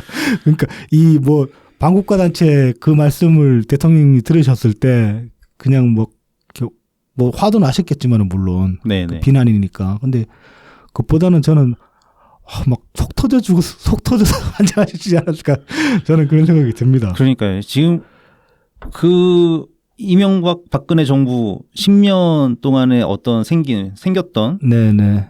그 외교 공백을 네. 겨우 이제 어느 정도 맞춰놓은 것 같은데 정말 이거를 하드캐리 하셨죠 이거는 네. 진짜로. 그걸 다시 또 처음부터 시작해야 된다고 생각을 하면은 네. 얼마나 답답하시겠습니까? 그러니까 그리고 뭐 뭔가 좀 이득이라도 보면 또 몰라 이렇게 해가지고. 근데 앞서 말씀하셨듯이 대미 수출 0.3% 늘었다며 아무것도 얻은 것도 없단 말이야 지금 이거 가지고. 사실 미국이 논았죠. 네, 뭐 현대자동차 생산 라인 미국에 생기고 그러니까요. 그다음에 네. LG 에너지솔루션 배터리 공장 그것도 생기지. 미국이 사실 압도적으로 유리하죠. 미국도 이제 지금 윤석열 정부의 기조에 맞춰가지고 뭐 나름대로 이제 좀 립서비스적인 그런 이제 체면 치레를 해주고는 있습니다. 그 최근에 보면은 지금 윤석열이 그 뭐 핵우산 이야기 많이 했잖아요. 네네. 지금 우리나라에 그 미국 핵잠 2대가 들어와 있거든요. 네네. 미국 이제 핵잠수함이 지금 뭐 10몇 대인가 그런데 이게 전부 다 핵미사일 탑재한 건 아니에요. 초창기에 만들어진 몇 대는 지금 개조돼 가지고 그냥 저기 뭐 특수부대 침투형 이렇게 쓰고 있고. 근데 이제 남아있는 핵잠수함 10몇 대들 중에 이제 10몇 대들 중에 또 10몇 대는 얘네들은 잠수함 하나에 한 20몇 개 정도의 핵탄두를 가지고 있거든요. 근데 그 핵미사일 한 발에 또 이제 그게 이렇게 자탄으로 쪼개져요. 자탄이 한 10개에서 10대 개씩 들어가는데 그 자탄 한 개가 히로시마에 떨어지는 폭탄이 한 10배까지 갑니다. 유력이. 그래서 핵잠수함 한 대가 그 핵잠수함 한 대가 있잖아요. 그러면 북한은 그냥 정말로 완전히 엎치워버릴 수 있어요. 근데 북한 지어지는 것도 지어지는 거지만 중국도 상당히 싫겠는데요. 중국 상당히 짜증나죠. 근데 이게 사실은 우리나라 근해에 없어도 돼요. 그러니까 거기서 쏘는 그 핵탄두라는 게 탄도미사일급, 대륙간 탄도미사일급이기 때문에 태평양 웬만한 데 있으면 북한이나 중국은 다 칠 수 있거든요. 네네. 그러니까 미국 근해에서 러시아로 바로 공격할 수 있는 수준이기 때문에 러시아까지 떨어뜨릴 수 있는 수준이기 때문에 그래서 사실은 드러낼 필요가 없는데 굳이 지금 우리나라 뭐 저기 부산인가 들어와가지고 얘가 드러냈단 말입니다. 모습을. 이건 북한한테 메시지 주는 거죠. 이거 좀 너네 지워버린다. 이제 그런 소리를 하는 거니까 이게 말하자면 윤석열 정부가 그동안에 꼬리 친 거에 대한 어떤 이제 약간 립서비스적인 그렇네요. 그러니까 보여주기식의 어떤 그런 이제 립서비스. 그런 거라고 볼 수는 있는데 아니 뭐 수출도 안 늘어나고 뭐 우리가 지금 먹고 살기 힘들어 죽겠는데 잠수함 한 대 보내주고 그걸로 체면치레 하면 되겠나 뭐 그거 가지고 또 만족하는 것도 좀 우습지 않네 그런 생각도 들긴 합니다. 자 아무튼 이제 대통령님이 이렇게 오랜만에 도서 정치를 하셨어요 말하자면. 네네. 그리고 이제 왜 도서 정치를 할 수밖에 없는지는 앞서 인트로에서 말씀을 드렸고. 네 그렇습니다. 이런 거 한다고 제발 대통령한테 뭐라 그러지 말고 대통령 자꾸 이런 말씀 안 하시게 좀 냅더라고 제발. 그리고 이거 하는 건 당연한 겁니다. 그리고 뭐 이명박이 지금 조용히 하고 있다고 그러는데 이명박하고 박근혜하고 이명박 그 전에 많이 얘기했어요. 그렇죠. 문재인 대통령 때 뭐 적폐청산 한다고 그랬을 때 괜히 발끈하고 그렇죠. 그다음에 아랍에미리트 가지고 얘기 나올 때 그때도 발끈하고 다 이명박도 하고 싶은 얘기 다 했습니다. 다 했죠. 근데 이제 뭐 지금 할 필요가 없잖아. 지금은 이제 할 거 없지. 뭐 다 끝났고 지금 윤석열 정부인데 뭐. 아니 그리고 지금 이동관 땡겨 올라 그러지. 유인천 땡겨 왔지. 아니 근데 아니 참 어이가 없어. 아니 손꼽히는 이명박의 원투펀치인데 이동관 유인촌이면 그러니까. 굳이 또 걔네들 데려다 쓸 이유가 도대체 뭔가 이렇게 능력이 이렇게 있는 것 같지도 않고. 지금 이제 뭐 잠깐 말씀드리자면 지난주에 저희가 이제 개각 얘기했잖아요. 네네. 근데 지금 저 유인촌도 땡겨고 그런 거 보면 이게 좀 대부분 보면 청문회 안 거치는 인사들 그렇죠. 이제 자꾸 땡겨오고 있잖아요. 맞습니다. 그래서 이게 이제 차관 정치하려는 거 아니냐. 네네. 장관 인선은 하려고 했더니 청문회 때문에 많은 사람들이 고사를 하고 그래서 좀 입맛에 맞는 인물을 땡겨오기 힘든 면이 있지 않나. 네. 그래서 이제 차관 정치 그다음에 뭐 그런 어떤 대통령실 정치. 네. 근데 이래버리면 사실 그 정부 내각 자체가 되게 기형적으로 그렇게 굴러가게 될 텐데. 맞습니다. 예, 맞습니다. 그래서 그러니까 총리도 꽂아놓은 보리자루 마냥 될 가능성이 크고 그렇죠. 장관도 보리자루 되는 거죠. 그렇죠. 그러면은 국무회의가 무슨 소용이 있으며 그러게 말입니다. 그다음에 그러면 국회의원들은 국정감사할 때 장관 조진다고 이게 뭐가 장관 뭐 그냥 허수아비인데 뭐 조조 같은 의미도 없어지는 거지. 허수아비 때려봐야 그러니까요. 차관을 조져야 되나? 물론 차관 조질 수 있긴 한데 그래도 장관 뭔가 이 시스템이 이상하게 돌아가는 거죠. 네, 그래서 이제 이 차관 정치 자체도 지금 정치권 정치 불신을 더 가속화시키는 면이 있지 않나 뭐 그런 생각이 듭니다. 자, 아무튼 이제 대통령님이 7월 3일 날 이렇게 이제 페이스북에서 세게 이제 말씀을 하셨고 이재명도 이제 다음 날 좀 보면은 뭐 나름대로 뭐 그 윤석열의 그 자유총혁명 발언에 관해서 이제 반박한다고 이야기를 했는데 이거 좀 그 뜯어보면은 좀 말이 이상해요 이게. 7월 4일 이제 그 정전 70주년 한반도 평화행동 대표단과의 이제 간담회가 있었는데 이때 한 얘기를 보면은 이제 이 말 상당히 웃기죠. 대량살상 후 승전하는 것이 지는 것보다 낫겠지만 그게 그리 좋은 일인가? 아무리 더러운 평화라도 이기는 전쟁보다는 낫다. 이거 저기 이완용 말이랑 되게 비슷하거든요. 이완용이 그때 일본한테 헌납하고 네. 한 그 얘기인가? 네, 그때 이 비슷한 말을 했어요. 네네네.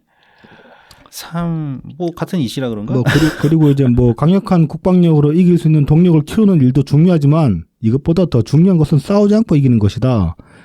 이보다 더 중요한 것은 바로 싸울 필요가 없는 상태의 평화를 만드는 것이다. 이렇게 얘기를 했는데 하나씩 뜯어봅시다. 네네.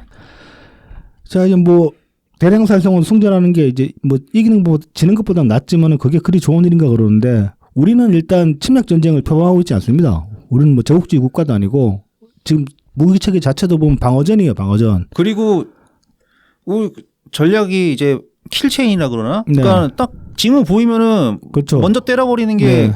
지금의 트렌드잖아요. 네. 근데 무슨 대량살상 후 승전이야. 그러니까 수세적 우리는 어떻게 수비하는 입장이고 그래서 대량살상이라는 말 자체가 안 어울립니다. 조건이 들어오면 조건 다 죽여야지 어떡할 거야. 그렇죠. 그래서 이제 들어오면 죽여야지. 그러니까 이제 침략 전쟁이 아닌 방어전인데 우리가 하려는 전쟁은 이 방어전에서는 뭐 다 죽이고 승전하는 게 좋은 일 맞습니다. 조건을 죽여야지 그럼 어떻게 뭐. 어쩔 수 없지. 네. 그리고 이제 이 더러운 평화라는 이 워딩이 상당히 좀 웃기는데 이걸 이제 뭐 뉘앙스를 한번 따져봅시다. 더러운 평화라는 게 뭐 그런 거 아니겠습니까? 이게 그 말하자면 좀 굴복 그러니까 적에게 굴복한 상태에서 전쟁 없이 이렇게 이제 뭐 네. 전쟁 없이 이제 이어지는 게 그걸 이제 더러운 평화라고 얘기한 이런 비슷한 표현을 비교적 최근에 이재명 대표가 썼었죠. 어디서 젤렌스키 대통령에 대하고 우크라이나. 그렇죠. 네. 그래서 아마추어가 대통령이 돼가지고 예, 러시아를 자극해가지고 전쟁 나게 했다. 네. 그러니까는 우리나라도 그 이재명이 바라는 우크라이나처럼 네. 이렇게 어딘가에 이렇게 납작 엎드려가지고 네. 평화를 유지하는 게 그게 더 이기는 전쟁보다 낫다는 거 그 얘기 아닙니까? 그런데 이제 우리나라에서 실질적인 전쟁 위협은 북한하고 대치 상태에서 있는 거잖아요. 네. 그렇게 보면 이재명이 더러운 평화라고 이야기한 거는 지금 민주당 정부가 그동안에 가졌던 대북 기조가 더러운 평화라는 얘기가 되는 거예요. 북한에 뭐 굴복했다는 얘기지 뭐. 그렇죠. 뭐 돈 대주고 그랬다는 거잖아요. 그러니까 이거 윤석열 정부 인식이랑 비슷한 거예요. 어떻게 보면은. 그러면서 뭐 저쪽 진영의 인식이랑 비슷한 거예요. 이 더러운 평화라는 워딩 자체가. 그거 참 입 더럽네 그거. 그리고 이제 뭐 그러니까 근데 사실 굴복한 상태에서는 평화라는 게 없어요. 그러니까 더러운 평화라는 말 자체가 저는 언어 도단이라고 보거든요. 평화는 평화고 전쟁이면 전쟁이지 더러운 평화라는 게 없어요. 그러니까 굳이 더러운 평화라고 말할 수 있는 거는 기만적인 상태라는 거죠. 네네. 목숨은 부지하게 해주는데 그거 말고는 없는 상태인 거예요. 그래서 참 뭐 이재명 말에 따르면 그냥 어쨌든 간에 목숨 부지했으니까 좋은 거 아니냐 그런 식으로 이야기를 하는 겁니다. 이거는. 아 이재명이 그래서 이 더러운 평화를 유지하기 위해서 윤석열만 보면은 꼬리 내리고 이렇게 눈을 잘 못 마주치잖아. 윤석열 오면. 뭐 여러 가지로 생각해 볼 수 있습니다. 기본소득도 뭐 더러운 복지가 되는 거예요. 어쨌든 간에 밥술은 뜨게 해줄게 뭐 그런 식의 얘기가 될 수도 있는 것이고 뭐 그래서 아무튼 이 더러운 평화라는 말이 저는 일단은 이건 좀 완전 민주당의 그 대북 정책 기조를 되게 이렇게 부정하는 건 아니겠지만은 이걸 되게 이렇게 폄하하는 듯한 그런 워딩으로 저는 느껴졌습니다. 일단. 그래서 이거 지금 대체 이게 윤석열 정부 비판하는 게 맞냐? 민주당의 그 이어준 그 전통 자체를 완전히 무시하는 발언 아니냐 그런 생각이 들었고, 그다음에 또 뭐 싸우지 않고 이기기 위해서 싸우지 않고 뭐 이기는 게 더 중요하다 그렇게 얘기를 했잖아요. 네네. 싸우지 않고 이기려면 무기가 필요한 거 아닙니까? 강력한 전쟁 억제력이라는 게 강력한 국방력이잖아요, 사실은. 예, 국방력, 경제력 뭐 다 필요한. 뭐 그리고 또 뭐 싸울 필요가 없는 상태 이게 평화라고 그러는데. 종교인이냐? 그러니까 이거는 뭐 씨발 무슨 싸울 필요가 없는 상태라는 건 모든 인류가 다 깨달아가지고 그냥 무기를 내려놓고 모두가 평화주의자로 각성하는 그런 상태인 겁니다. 이건 말도 안 되는 소린 거지. 그러니까 현실적으로 평화라는 게 뭐냐? 싸울 필요가 없는 게 아니라 싸울 필요가 없는 상태는 없어요. 불가능하죠. 네. 싸우면 손해 본다는 걸 상대방한테 주입시키는 게 평화죠. 그밖에 없어요. 그러니까 지금 전쟁이라는 거는 뭐 이념 명분 있는 게 아니에요. 이념 명분 있는 걸 내세우지만 실질적으로는 이해 관계에 따라 가지고 움직이는 게 전쟁이란 말이죠. 이 전쟁은 해가지고 내가 손해를 볼 거냐 이익을 볼 거냐 그 계산기 두드려 봐가지고 이득이 더 크다 그러면 전쟁을 하는 거예요. 그렇게 봐야 되니까 우리 건드리면은 너 그냥 본전 못 찾을 걸 그렇게 보여주는 게 유일하게 평화를 유지할 수 있는 길이고, 그렇게 보면 우리도 국방력을 계속 늘려가는 게 평화를 이어가는 길인 거죠. 그러니까 지금의 미국이 네. 그 수많은 돈을 들여가면서 네. 우크라이나 전쟁을 지원을 계속 하고 있는 네. 그 이유가 계산기 두드려봤을 때 지금은 우크라이나를 도와서 전쟁을 계속 하는 게 유리하다. 그렇죠. 이런 결과가 나왔기 때문에 하는 거거든요. 네. 단순한 겁니다. 예. 근데 뭐 이재명은 저 지난 대선 때 뭐라 그랬어요? 국방비 빼가지고 기본소득주가 그딴 소리까지 했잖아. 그러니까 말입니다. 뭐 그렇게 이제 많이들 이제 이상향으로 꼽는 북유럽 국가들, 그 복주 국가들, 네네. 중립국들 거기 국방비 엄청 씁니다. 대표적으로 스웨덴 같은 나라 봅시다. 스웨덴 같은 나라 보면은 나라도 인구도 별로 없잖아. 그렇죠. 그런 나라가 지금은 이제 물론 다 이제 수입산 쓰긴 합니다만 그런 나라가 자체적으로 전차도 만들었고 전투기도 만들었어요. 그리고 스웨덴 지금 나토 들어가려고 하고 있어요. 지금은 이제 그렇죠. 예. 중립국 벗어나려고 그러고 있죠. 그리고 저기 뭐 스위스 같은 나라 봅시다. 스위스 대표적인 중립국 아니에요. 잘 사는 중립국 아니에요. 복지 잘 되는. 네. 스위스 집집마다 소총 다 있어요. 전쟁 나면 소총 들고 싸운다고. 그 소총도 존나 비싼 거야. 그거. 스위스 쟤인데 엄청 잘 만든 소총이거든. 그거 하나면 우리나라 K2 한 10정 정도 할걸? 값이. 되게 좋은 총이야. 아무튼 그런 식으로 그 평화라는 게 결국은 무력으로 자기를 지킬 수 있어야 평화가 있는 건데 이제는 계속 이걸 부정을 해요. 사람들이 착해지면 된대. 야, 너부터 안 착한데. 뭘 착해. 뭘 남이 착해지면 돼. 그러니까. 무슨 소리니? 그러니까 도대체 말도 안 되는 소리 하는 와중에 막 민주당 도로 까고 있고 이상한 소리만 하고 있다. 아유, 요즘 같으면 유치원생도 이런 얘기는 안 할 것 같아. 그러니까요. 참, 그래서 지금 뭐 대체 무슨 소리를 하는 건가 뭐 그런 생각이 들었습니다. 네. 뭐, 뻘소리다. 이렇게 정리할 수 있겠죠. 아니, 뻘소리면은 그냥 아무 의미가 없는 소리인데 이거는 뻘소리가 아니고 도로 민주당 까고 있고 그러니까 참 이걸 어떻게 봐야 될지 참 깝깝합니다. 뭐 늘 그런 거죠. 이게 이제 고의성이 있냐 없냐. 근데 이재명은 고의성이 있을 수도 있고 이재명의 내공을 생각하면 고의성이 없을 수도 있고 의식의 흐름대로 가는 예. 본심이 나왔는데 본심을 보니까 민주당을 부정하는 인간이었구나. 뭐 그렇게 볼 수도 있겠죠, 충분히. 네, 그렇습니다. 어쨌든 참 도움 안 되는 놈이다. 손해만 끼치는 놈이다. 네. 이렇게 정리할 수 있겠습니다. 자, 그러면 민주당 가운데 그래도 그나마 국회에서 좀 일하려고 하시는 네. 분이 계십니다. 네. 바로 김진표 국회의장님이신데 네. 예, 선거제 개편을 하기 위해서 최근 또 열심히 주장을 하셨다고 합니다.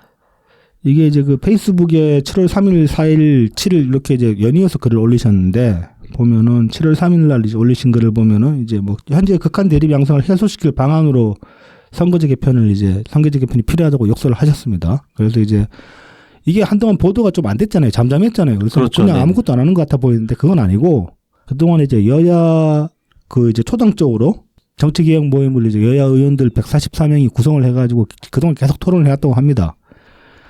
그래서 이제 어느 정도 이 안에서 이제 그 안들이 논의돼가지고 좀 정리되어 가고 있는 모양새긴 한데 아직까지 확실하게 이제 결정이 되지 않았기 때문에 요거를 그 내년 4월 총선 일정에 맞춰가지고 생각해 보면은 지금 7월 그 다음 주까지 이 안에서 이제 확실한 안이 나와가지고 이게 국회에 올라가야 된대요. 네네. 그래서 이제 그 7월 15일까지 이 선거법 협상이 이제 확실하게 여야 협상이 이루어져야 되고 이걸 토대로 해가지고 정치개혁 특위에서 이제 선관위와 함께 선거국 획정 작업을 또 해가지고 8월 말까지 이게 끝나면은 내년 이제 그 내년 총선 선거국 그 획정도 되고 선거제 개편도 가능해진다. 그래서 이제 빨리 서둘러야 된다. 그렇게 이제 말씀을 하셨습니다. 그래서 이제 초당적인 움직임을 좀 가져야 된다. 그리고 이제 4일날 페이스북에 올리신 글은 보면 이게 국회의장 취임 1주년 이날이 취임 1주년이었대요. 네네. 그래서 이제 기자회견을 하시면서 이제 하신 말씀인데 중간에 보면은 지금 이제 나라 안팎의 상황이 되게 절박하고 그런데 뭐 야당이 단독으로 법안을 통과시키니까 대통령은 또 이제 뭐 거부하고 계속 그러고 있죠 지금. 네. 그래서 이제 극한 대립과 갈등의 정치가 반복되는 핵심 원인이 바로 선거제도에 있다 이렇게 진단을 하셨습니다. 저도 이제 상당히 동의하는 바입니다 이거는. 그래서 이제 좀 통렬하게 이제 비판을 하세요 보면은 지금 우리 선거제도는 한 표만 더 얻으면 모든 것을 다 차지하는 극단적인 승자 독식 체제로 운영되고 있습니다. 실제로 지난 총선에서 1당과 2당의 득표율 차이는 8%에 불과했습니다. 아, 그 정도밖에 안 됐구나. 네. 그러나 지역구 의석 차이는 2배 가까이 벌어졌습니다. 그러니까요. 그렇죠. 민주당이 처음에 180석을 먹었으니까 그렇죠. 지금 좀 줄어들긴 했지만은 와, 근데 8% 차이밖에 안 났다는 거는 이번에 처음 알았네요. 이거 뭐 정의당도 이거 때문에 계속 그동안 손해를 많이 봤죠. 네네. 그래서 몇백 표 차이로 당락이 갈린 선거도 비일비재했습니다. 이런 극단적 승자 독식의 저 선거제도 때문에 우리 정치가 점점 더 극단으로 치닫고 있습니다. 대화와 타협을 통해 적어도 국민 60에서 80%가 동의하는 보편적인 정책을 추진하는 것이 정치의 정도입니다. 그러나 지금 여야는 현안이 불거질 때마다 대화와 타협을 외면하고 극단적인 자기 주장만 고집하고 있습니다. 이를 통해 핵심 지지 세력을 결집하고 다가오는 선거에서 한 표라도 이기면 된다는 식의 정치를 하고 있는 것입니다. 이런 정치 풍토는 날이 갈수록 심해지고 있습니다. 이제 사실 여부를 떠나 거침없이 상대를 악마하는 수준까지 치닫고 있습니다. 국민 일반의 보편적 지지를 추구해야 할 우리 정치가 열성 지지자들이 주도하는 편덤 정치에 휘둘리고 있는 것입니다. 이거 우리가 그동안에 줄창 얘기했던 얘기 딱 정리하신 것 아닙니까? 네네. 그래서 이제 이런 상황을 해결하기 위해서 해결하는 이제 근본적인 해결책이 선거제 개편이다. 그렇게 말씀을 하십니다. 저도 이건 동의를 하는 게 그 민주당 내 혁신이라는 거 생각해보면 2016년에 문재인 대통령님 한번 하셨잖아요. 네네. 근데 그때 했던 혁신안이 계속 보완되지 못하고 보완은커녕 유지도 안 됐죠, 제대로. 계속 그동안에 한 번에 예외를 두면서 뭐 이재명을 예외로 두고 그런 식으로 해가지고 혁신안 자체가 점점 이제 스물스물 무너져 가다 보니까 지금 이 지경이 이런 거 아닙니까? 그러니까 지금 현 상황을 돌파할 수 있는 게 단순히 민주당 내부를 이를테면 지금 혁신이 말고 만약에 지금 연 총리님한테 정권을 줘가지고 민주당을 혁신시킨다고 상상을 해봅시다. 그렇게 해서 당이 정말 혁신이 됐다고 쳐요. 그래도 그게 유지가 안 될까라는 거예요. 연 총리님이 대표직에서 떠나가지고 예를 들어 대통령이 되신다고 그러면은 또 반복이 될 거라고 또 이재명 같은 놈이 나오고 또 무슨 추미애 같은 애가 나오고 또 이해찬 같은 애가 누군가 나오고 또 개딸들 몰고 들어와가지고 언젠지 또 그렇게 이제 또 지금처럼 될 수 있다는 거예요. 또 김어준 이런 애들 데리고. 그러니까 이 극단적 대립 양상 자체를 해소하지 않고서는 그런 어떤 그 국지적인 개혁만으로 이 정치 구도 자체를 바로잡을 수가 없다는 겁니다.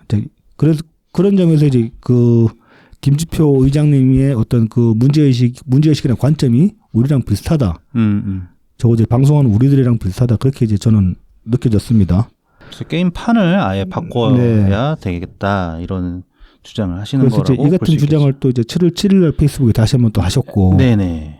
그러니까 정말로 이거 이제 그 김지표 의장님은 이제 내년이면 아마 은퇴하실 거예요. 그렇죠.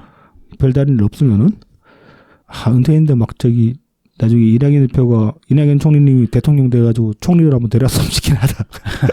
근데 나이가 있으셔가지고 모르겠는데 아무튼 이제 이렇게 힘을 쏟고 계시고 지금 그래서 선거제가 어떻게 개편될 거냐 이건 좀 검색을 해봤는데 지금 이제 계속 협의 중이라서 아직 이제 안이 확정이 된 게 아니라서 구체적인 그 틀이 뭐 보도된 바는 없습니다. 다만 이제 그 비례성을 좀 더 강화하고 지금 의석수 늘리는 것 자체는 여론에서 굉장히 거부가 심하기 때문에 정치 불신, 정치 혐오가 깊게 자리 잡다 보니까 그러면은 좀 비례를 늘리고 지역구를 줄이더라도 그렇게 해서 비례성을 좀 강화하는 방안으로 가야 되고 그리고 무엇보다 선언해야 될 게 지난 총선 때 실패했던 거 위성정당 금지에 관해서 네네. 이건 사실 법으로 규정하기 굉장히 애매하거든요. 그렇죠. 뭐 아니라고 하면은 그만이니까. 그렇죠. 예. 그래서 여야 모두가 이 위성정당 절대 안 만들겠다. 그런 식의 어떤 그 좀 선언적 선언이 필요하다. 네. 그런 말씀도 하셨습니다. 그래서 저도 이제 이 선거제 개편에 대해서 저는 사실 의석수 늘려야 된다고 보는 입장인데 이게 근데 뭐 전반적인 여론이 의석수 늘리는 거에 동의를 못 한다 그러면은 뭐 사람들을 설득을 할 수는 있겠지만은 설득을 하려고 해볼 수는 있겠지만은 그거 안 된다 그러면 그거는 계속 뭐 밀어붙일 수는 없는 일 아닙니까? 네네. 그렇다고 보면은 그게 아니더라도 비례성을 강화하고 이런 식의 어떤 그 선거제 자체를 개편해가지고 승자 독식에서 좀 벗어날 수 있는 그런 방안을 찾는 거는 굉장히 중요하다고 봅니다, 저도. 그러니까 이게 안 되면은 진짜로 그 극한 대립 양상을 지금 현재로서는 막기가 어떻게 막아야 될지 좀 감감한 그런 면도 있고. 자, 이제 뭐 이어서 이제 이낙연 총리님 소식들을 봅시다. 그동안에 저 이제 방송에서 연대편임 했었는데 이 이낙연 총리님이 지금 이제 그 김정인 대통령이 미국도 다녀가셨고 5.18 미국도 다녀가셨고 봉화도 다녀가십니다. 방명록에 쓰신 본인의 이제 호칭이 이낙연 총리라고 되어 있기 때문에 네네네. 뭐 그리고 45대 총리. 네, 45대 총리입니다. 네. 그리고 사실 어떤 그 정치인의 호칭을 부를 때 보면 커리어 하이를 가지고 많이 얘기를 하니까 그렇게 보면 뭐 당대표보다는 총리가 훨씬 높으니까. 의전설상 더 높죠. 네. 예. 그래서 이제 이낙연 총리라고 저도 이제 부르기로 했습니다. 제가 나름대로. 그리고 뭐 많은 분들이 이제 연 총리님이라고 부르시는 것 같더라고요, 또. 자, 이제 뭐 지난주 그 일정을 한번 봅시다. 2일 날은 그 국립 5.18 민주묘역을 참배를 하셨어요. 오늘 이제 방명록에 5월 영양들이 시여 지혜와 용기를 주소서 힘겨운 국민들을 굽어 살피소서 이렇게 쓰셨고 오늘 이제 참배 후에 간단한 질의응답이 있었는데 뭐 하신 말씀들을 보면은 대한민국이 안팎으로 위기에 처해 있다. 이로 인해 국민들이 고통을 겪고 있다. 대한민국이 위기를 극복하고 국민들이 희망을 가져야 하는데 정부는 무능한 데다 독주하고 있고 국회는 국민들의 신뢰를 얻지 못하고 있다. 정부가 하루라도 빨리 체제를 재정비해야 한다. 아주 뭐 통렬하게 비판을 하시죠, 이렇게. 네. 근데 이제 이런 기대가 쉽게 이루어질지는 모르겠고 뭐 이럴 때 제가 몸담은 민주당이 중요한 역할을 해야 하는데 많이 미흡하다. 이렇게 말씀을 하셨습니다. 네, 그래서 사실상 이때가 처음으로 민주당 세 글자가 들어간 그렇습니다. 말씀을 하신 셈입니다. 네, 인천공항에서도 민주당이라고 직접 언급은 안 하셨는데. 네네. 그래서 민주당이 혁신을 통해 국민에게 신뢰를 되찾고 희망을 줄 수 있는 그런 정당이 되길 바란다. 혁신의 핵심은 도덕성 회복과 당내 민주주의 활성화다. 아주 핵심적인 말씀을 하셨습니다. 네.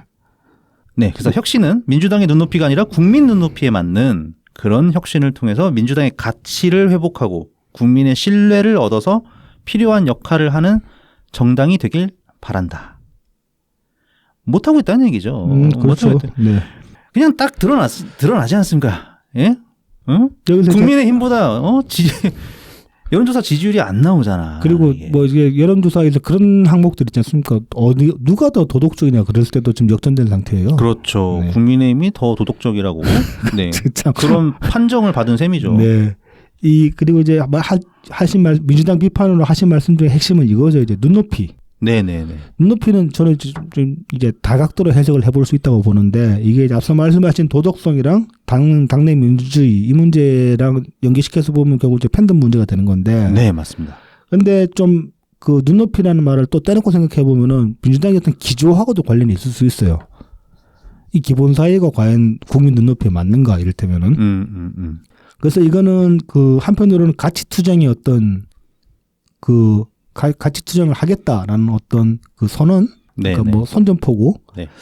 약간은 그렇게 이제 저는 느껴지기도 했습니다. 이 눈높이라는 말씀이. 네. 그리고 지금 친명계에서는 계속 어떤 뭐 권리당원의 권한 강화 네네. 이런 거를 내세우면서 네. 사실 당원 정치를 하려고 하거든요. 그러니까 당원 정치라는 거를 저는 당원 정치 자체는 뭐 하는 게 당연하다고 봅니다. 정당이 당원 가지고 정치하지 누구 가지고 정치를 합니까? 근데 다만 당원 성분 구성이 문제가 될 때 이게 너무 특정 인물적으로 지금 쏠려 있는 거잖아요. 이거는 이런 식으로 돼버리면 곤란하죠. 네. 그리고 무엇보다도 당원들의 생각과 국민의 생각들이 서로 일치하지 않을 때, 그렇죠. 예, 네. 그럴 때 어떻게 해야 될 것이냐. 대중정당으로 나가야 되는데. 그렇죠. 네. 이건 좀 뭐 대중정당이 아니니까 대중정당이 아닌 모습으로 좀 자꾸 가려고 하니까 뭐 이래가지고 어떻게 뭐 집권을 하겠습니까? 제가 뭐 지금의 민주당을 뭐 빨갱이라던가 네. 아니면 뭐 공산주의자라던가 네. 이런 말을 하려고 하는 건 아니지만 네, 중국의 정치가 딱 공산당 정치거든요. 그렇죠. 중국이라는 나라 땅보다 중국의 공산당이 더 우위에 있습니다. 네. 그래서 그냥 공산당 왕조가 지금 중국이라는 땅을 차지하고 있는 거거든요. 네, 걔네들은 당연히 그러니까 뭐 중국 인민들 이런 것보다 그냥 공산당이 저 중요한 겁니다. 그러면 민주당도 그거는 경계해야 되겠죠. 그런데 지금 민주당이 그러고 있으니까 네네. 이재명이 더 중요하니까 민주당도 아니야 이재명이 더 중요하니까 뭐 중국도 비슷하지 시진핑이 제일 중요하니까. 네네네. 그렇죠. 그렇게 되는 거죠. 네, 그러니까 정말 지금 중국을 좋게 그냥 마냥 좋게 바라보면 안 됩니다. 이걸 그러니까 민주당이 중국화 돼가고 있죠 여러모로. 네. 이 왕옥동이랑 개똥떡이 문제가 아니라 걔들 때문에 중국화가 되는 게 아니라 정말로 이 당원들의 어떤 그 의식 수준, 그러니까 심리 상태, 인식 수준 자체가 네. 지금 뭐 중국이랑 다를 게 뭐 있냐 그런 생각이 들게끔 지금 움직이고 있는 거죠. 그래서 뭐 연총리님이 그래서 이제 본인의 역할을 이렇게 이제 말씀을 하십니다. 이런 말을 하는 게 이제 내 역할이고 뭐 그래서 이제 지금 이날 이제 호남에 가셨으니까 기자들이 호남 민심 어떤 거 같냐고 질문을 하니까 뭐 지역민들도 별로 다를 거 없다. 이제 정부에 실망하고 있고 민주당에도 화가 나 있다. 그렇게 이제 말씀을 하십니다. 그래서 이제 귀국 후 정부와 당에 대해서 이야기한 것 같이 지역민 이야기를 전달하는 것이 저희 임무인 것 같아. 이렇게 말씀을 하셨는데 이건 당연한 말씀이죠. 지금 연 대표님 뭐 직책이 뭐가 있습니까? 그냥 뭐 민주당 상임 고문. 네, 고문이시잖아요. 그러니까 이렇게 본인이 그 주변에서 듣는 이야기를 당 지도부에게 전달해 주는 게 그러고서 조언하시는 게 그렇죠. 그게 할 일이죠. 그렇죠. 고문의 역할이 그거니까. 예. 자 이제 이 보도가 나오니까 이제 그 보도가 나오고 이제 민주당 비명의 반응이 이제 또 보도가 나왔습니다. 이 뭐 친명으로 분류되는 당 지도부 관계자와 뉴시스 통화 이래가지고 보면은 얘네들은 이제 뭐 쥐들 좀 기분 나쁘면은 정부를 문재인 정부를 끌어들여요 항상. 그렇게 발언하는 이 전 대표 본인은 전 정부의 부동산 실책 등에 대해 사과라도 할 의사가 있는지 묻고 싶다. 벌써 했다. 대선 경선 때 이미 하셨어요. 그렇죠. 하셨죠. 예. 실제기도 가지고 사과도 하셨을 뿐더러 이거를 왜 민주당 새끼가 그러니까 국힘당도 아니고 민주당 놈이 왜 이거를 문재인 정부 실책을 왜 이거랑 똑같은 말을 지난주에 김기현 대표가 했거든요. 그렇죠. 네. 공항에서 이제 윤석열 정부에 대해서 이렇게 아주 그렇죠. 예. 뼈를 때리니까는 이 김기현 대표가 화들짝 놀래가지고 그렇죠. 문재인 정부 실책에 대해서 사과부터 해라 이런 그렇죠. 식으로 나왔거든. 근데 이건 좀 친명이라는 인간이 민주당 인간이 이 소리를 하니까 진짜로 이건 막 여기 안 나올 수가 없죠.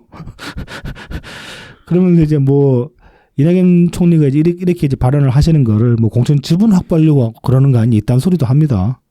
아니 본인 출마도 안 하겠다는데.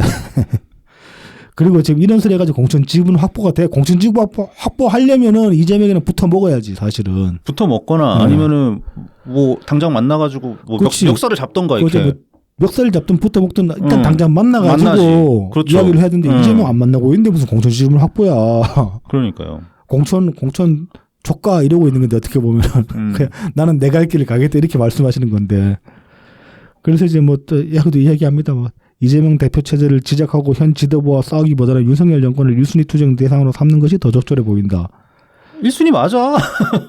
아니 뭐 순위는 모르겠지만 윤석열 정부 안 까는 것도 아니잖아요. 엄청 신랄하게 까고 계시는데 지금. 아니 항상 순서를 보면은 현 정부에 그렇죠. 대해서 예. 먼저 말씀하시거든요. 그렇기도 하죠. 예. 그리고 뭐 이제 뭐 이런 소리를 또 뭐 중립적 스탠스의 의원들 이런 소리를 했다고 합니다. 뭐 윤석열 까지 말고 이재명이랑 뭐 이재명 까지 말고 윤석열 까야 되고 이재명이랑 협력해야 된다 이런 소리를 합니다. 그래서 그럼 뭐 일단 뭐 그러면 이재명은 윤석열이랑 제대로 싸우고 있냐? 한번 살짝 짚어봅시다. 지난주 이제 저희 녹음하는 날 7월 1일 날 이날 이제 남대문 남대문에서 오염수 반대 집회했어요. 이날이 이제 그동안의 민주당 집회 중에서는 가장 많이 모였다고 합니다. 현장에 나와보신 분, 현장에 이제 지나가면서 보신 분 말씀이. 이날도 총 동원령이 내렸습니다. 네. 떨어졌다고 하죠. 그래서 뭐 생각보다 많이 온 것 같은데 이날 이재명이 연설한 거 보면 연락 골 때려요. 경찰 만나면 혹시 나한테 해코지하지 않을까, 딱지 떼지 않을까, 압수수색 영장 들고 오지 않을까 두렵지 않은 나라.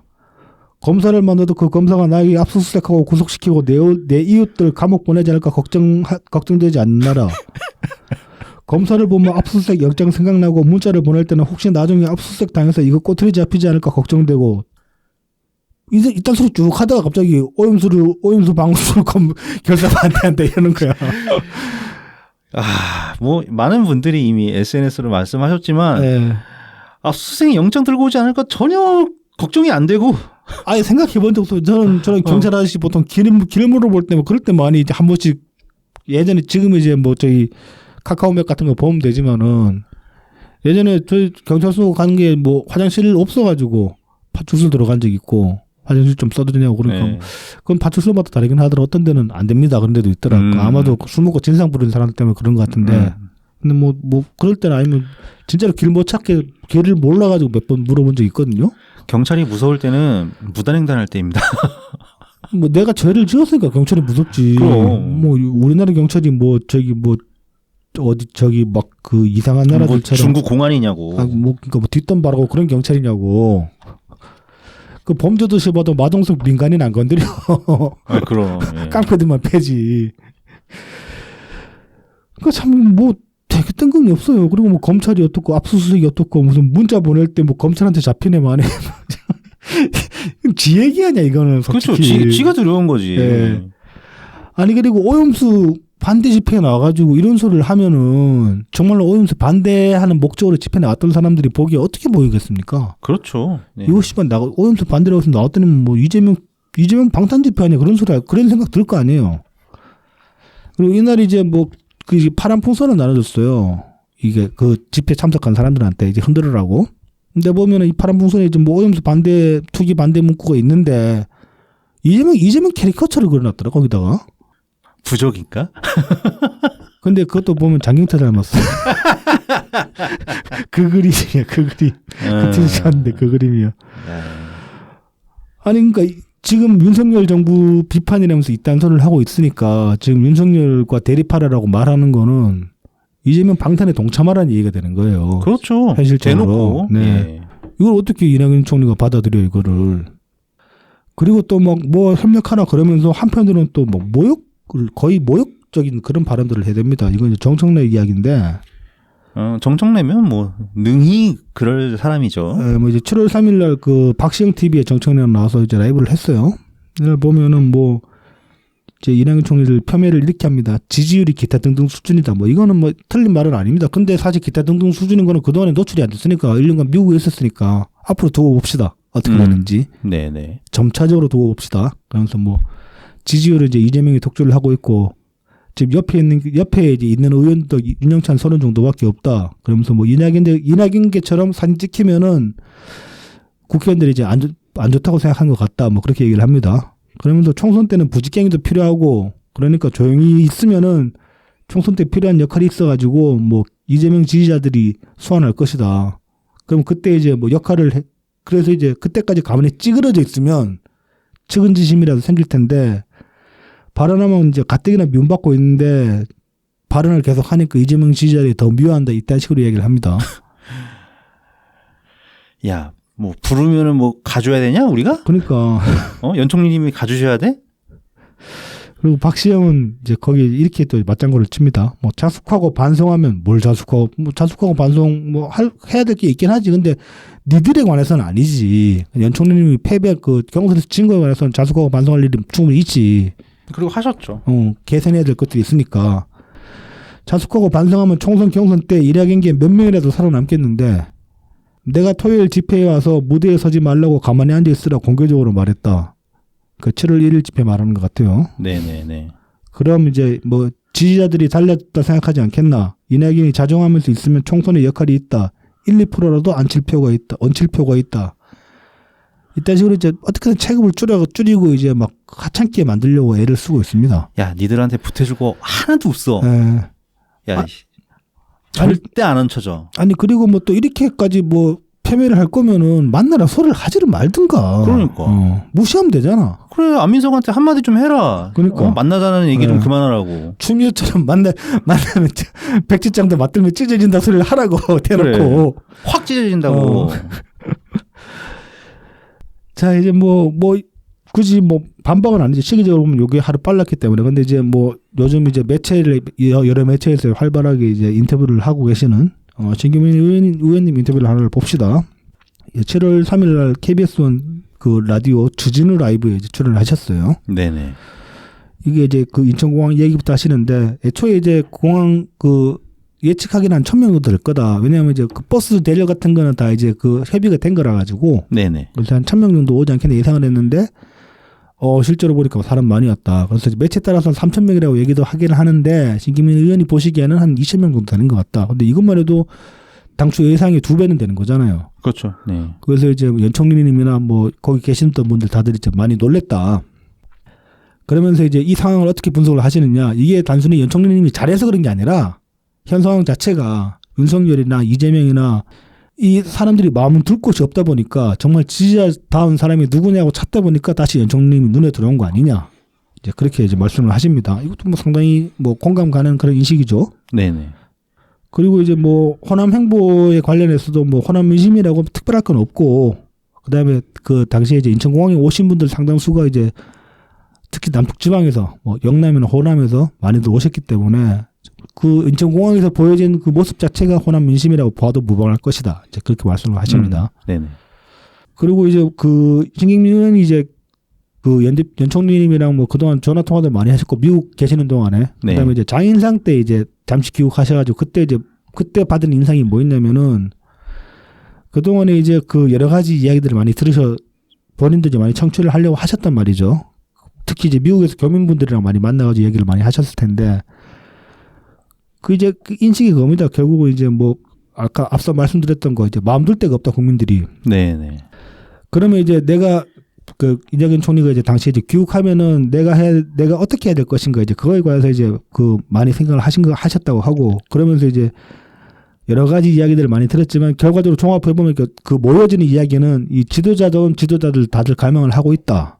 여기에 관해서 이제 본인이 어떤 그 자신의 역할을 자각하신 것 같다. 그렇게 진기민 의원은 이제 말씀을 하십니다. 그래서 이제 앞으로는 그동안의 어떤 그 엄중했다는 그런 평가와는 좀 다르게 이제는 뭐 해야 할 말은 즉각 할 것이고 필요하다면 행동도 할 것이다. 그렇게 이제 예측된다. 이제 진경민 의원은 그렇게 말씀을 하십니다. 지금까지 뭐 저도 하신 말씀들을 보면 충분히 그렇게 하시고 계신 것 같죠. 말을 아끼는 것 같지는 않잖아. 여전히 좀 이제 정제된 말씀을 하시긴 하지만은. 네. 그렇다고 뭐 이재명 개새끼 그럴 수는 없는 거니까. 그렇죠. 그리고 이제 뭐 회동을 이재명하고 자꾸 만나라고 하는데 뭐 이거는 사실 이재명 측이 적극적으로 신뢰 회복하는 모습을 먼저 보여야 된다. 이 말씀은 네. 윤영찬 의원도 공통적으로 하시는 말씀인데 사실 대선 때도 뒤통수 심하게 쳤잖아요. 그렇죠. 네. 그런 것만 봐도 이제 충분히 이제 뭐 납득이 가는 얘기들입니다. 그래서 이제 뭐 과거 민주당과 지금이 뭐가 다르냐 그렇게 보면은 과거 같은 경우는 그래도 어떻게 문제가 생기면은 최소한 뭘 하려는 이제 쇼라도 했다 이게 쇼라도 하려고 노력을 했는데 지금은 바꾸려고 하는 그런 그런 몸집부터 안 보여준다는 거예요. 그러니까 과거에는 막 우리 바뀌겠습니다. 그래서 막 뭐 무릎도 꿇기도 하고 뭐 천막당사 비슷한 거 하기도 하고 이제 그러면서 쇼같이 보이긴 했지만 그러면서 또 실제적으로 성에는 안 차더라도 어떻게 간에 뭔가를 바꾸긴 했단 말이에요. 당시에는.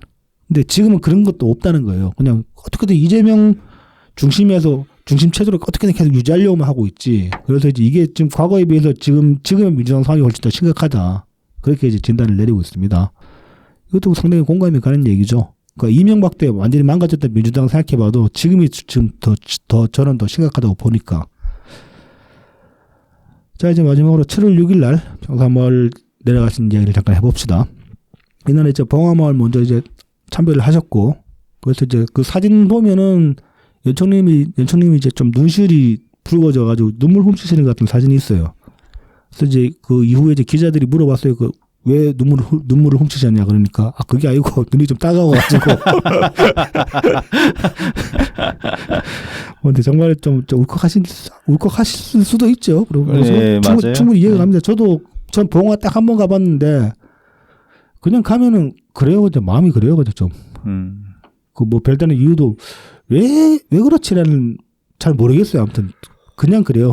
그래서 뭐 연총님도 그랬을 수도 있을 것 같고, 뭐 아니면 진짜로 뭐 눈 좀 따가워가지고 그랬는지도 모르겠고. 네. 제가 그래서 이제 3시 20분에 봉화 가셔가지고 이제 뭐 저기 고장성 예사님도 한 30분간 예방을 하시고, 그 다음에 5시 반쯤에 이제 그 평산로 이동을 하셨습니다. 그래서 이제 한 2시간 가량 머무르셨고, 이날에 이제 뭐 무슨 이게 이제 비공개 회동이었으니까 이제 무슨 얘기가 오갔는지는 알 수 없습니다.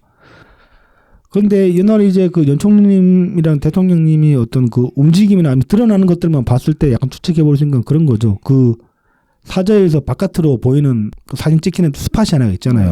그 단장 쪽에. 네. 굳이 이제 대통령님이 연총리님을 그쪽으로 인도를 하셔가지고 손 흔드는 장면을 연출을 했단 말이에요. 그건 대통령님의 저는 의도라고 보거든요. 지나가다 우연히 저기 지지자들 있네 그러고 손 흔든 게 아니고. 그렇죠.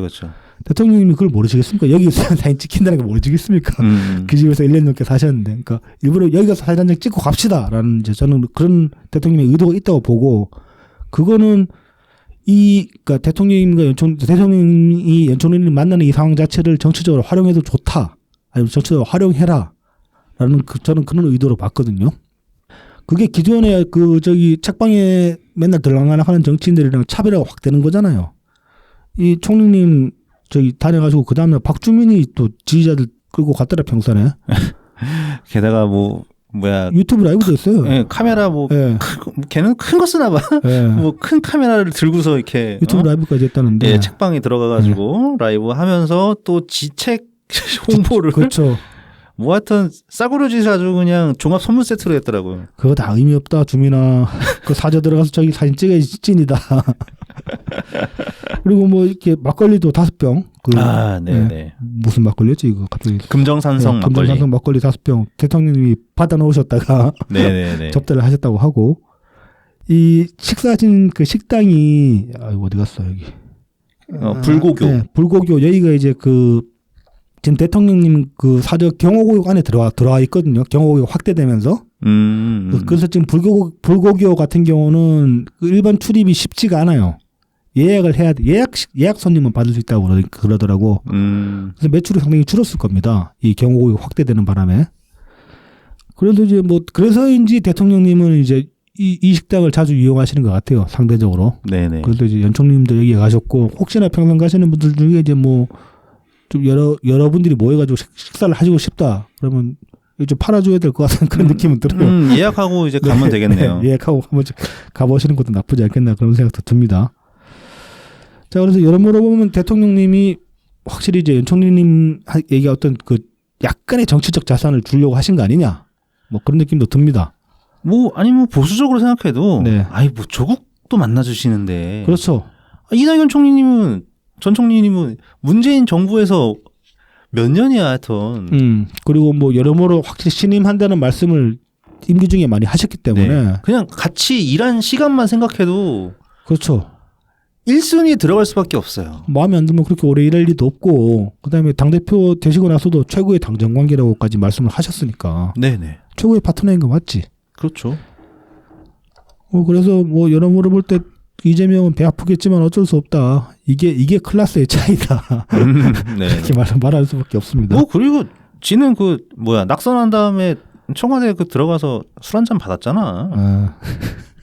그럼 그 정도면 됐지 뭘. 울며 쾌자 먹기 지금 사실. 에이씨. 그때 한 점 줬으면 됐지 뭘 자꾸 말해. 예.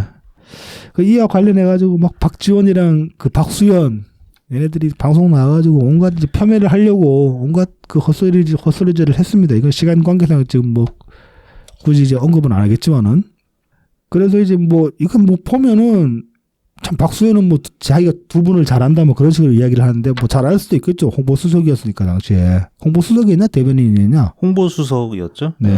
그러니까 뭐 예, 뭐 잘 안다고 하는데, 네. 뭐 잘 안다고 자기가 착각을 하고 있는 거죠. 네. 예. 애초에 연총리님이나 대통령님이나 뭐 성품상 보면 대통령님이 어떤 사람한테 그 사람이 조언을 구하지도 않는데 이렇게 해라 저렇게 해라 그렇게 말씀하시는 분이 아니잖아요. 그건 우리도 알잖아. 네네. 대통령 리스너라고 리스너. 남들 하는 말 다 듣고 있다가 그냥 덕담 한마디 하시는 그런 분이라고. 그러니까 이 양반들이 했던 얘기들 보면 뭐 대통령님이 뭐 그 연총리님한테 어떤 질책도 하셨을 거다 그렇게 얘기를 하는데 아니지. 그럴 일이 없지. 뇌피셜이지 뇌피셜. 네. 그리고 연총리님이 자기 문제를 가지고 대통령님한테 조언을 구할 그런 분이니까 그것도 아니란 말이야. 아니죠. 네. 그래서 참 뭐 이렇게 표면을 하려고 하는데 참 뇌피셜도 이렇게 좀 맥락이 안 맞는다 그런 느낌이 들고 그다음에 마지막으로 보면 이제 오늘 나온 뉴스인데 향후 일정이 어떻게 됐냐 그래서 지금 오늘부터 이제 2박 3일간 PK 지역을 도신다고 합니다. 이 경선 때 이제 후원해 주신 분들 도와주신 분들한테 인사드리려고 그리고 이재명이랑 회동위가에서는 구체적으로 잡힌 거 없다 그렇게 지금 말씀을 하고 있습니다. 그래서 이재명 쪽에서는 똥줄이 타고 있다. 만나달라 그러는데 계속 이제 뭐 이러니까 우리는 답답할 게 없어. 그러니까. 아니 근데 니들도 답답할 게 없어. 그냥 하던 대로 해.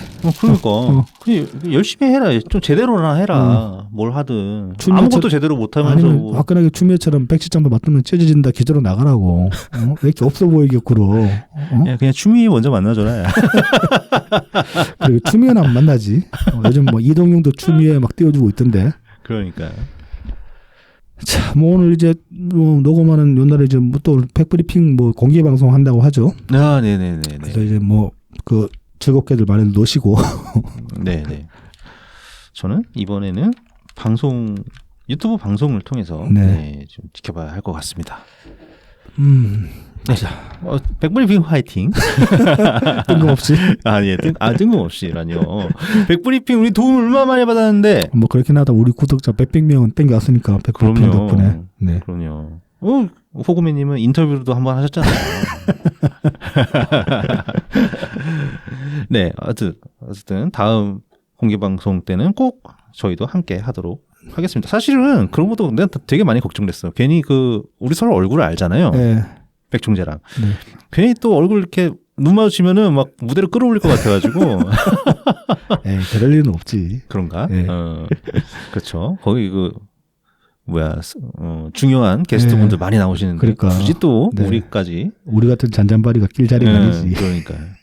하지만 하여튼 만에 하나, 한 만에 하나 정도 0.01% 가능성. 자의식 과잉이기 때문에. 아니야, 백총 은근히 짓궂은 데가 있어. 할 수도 있어. 네, 어쨌든, 다음 주에 그러면은 저희는 다시 찾아뵙겠습니다. 네, 감사합니다. 감사합니다.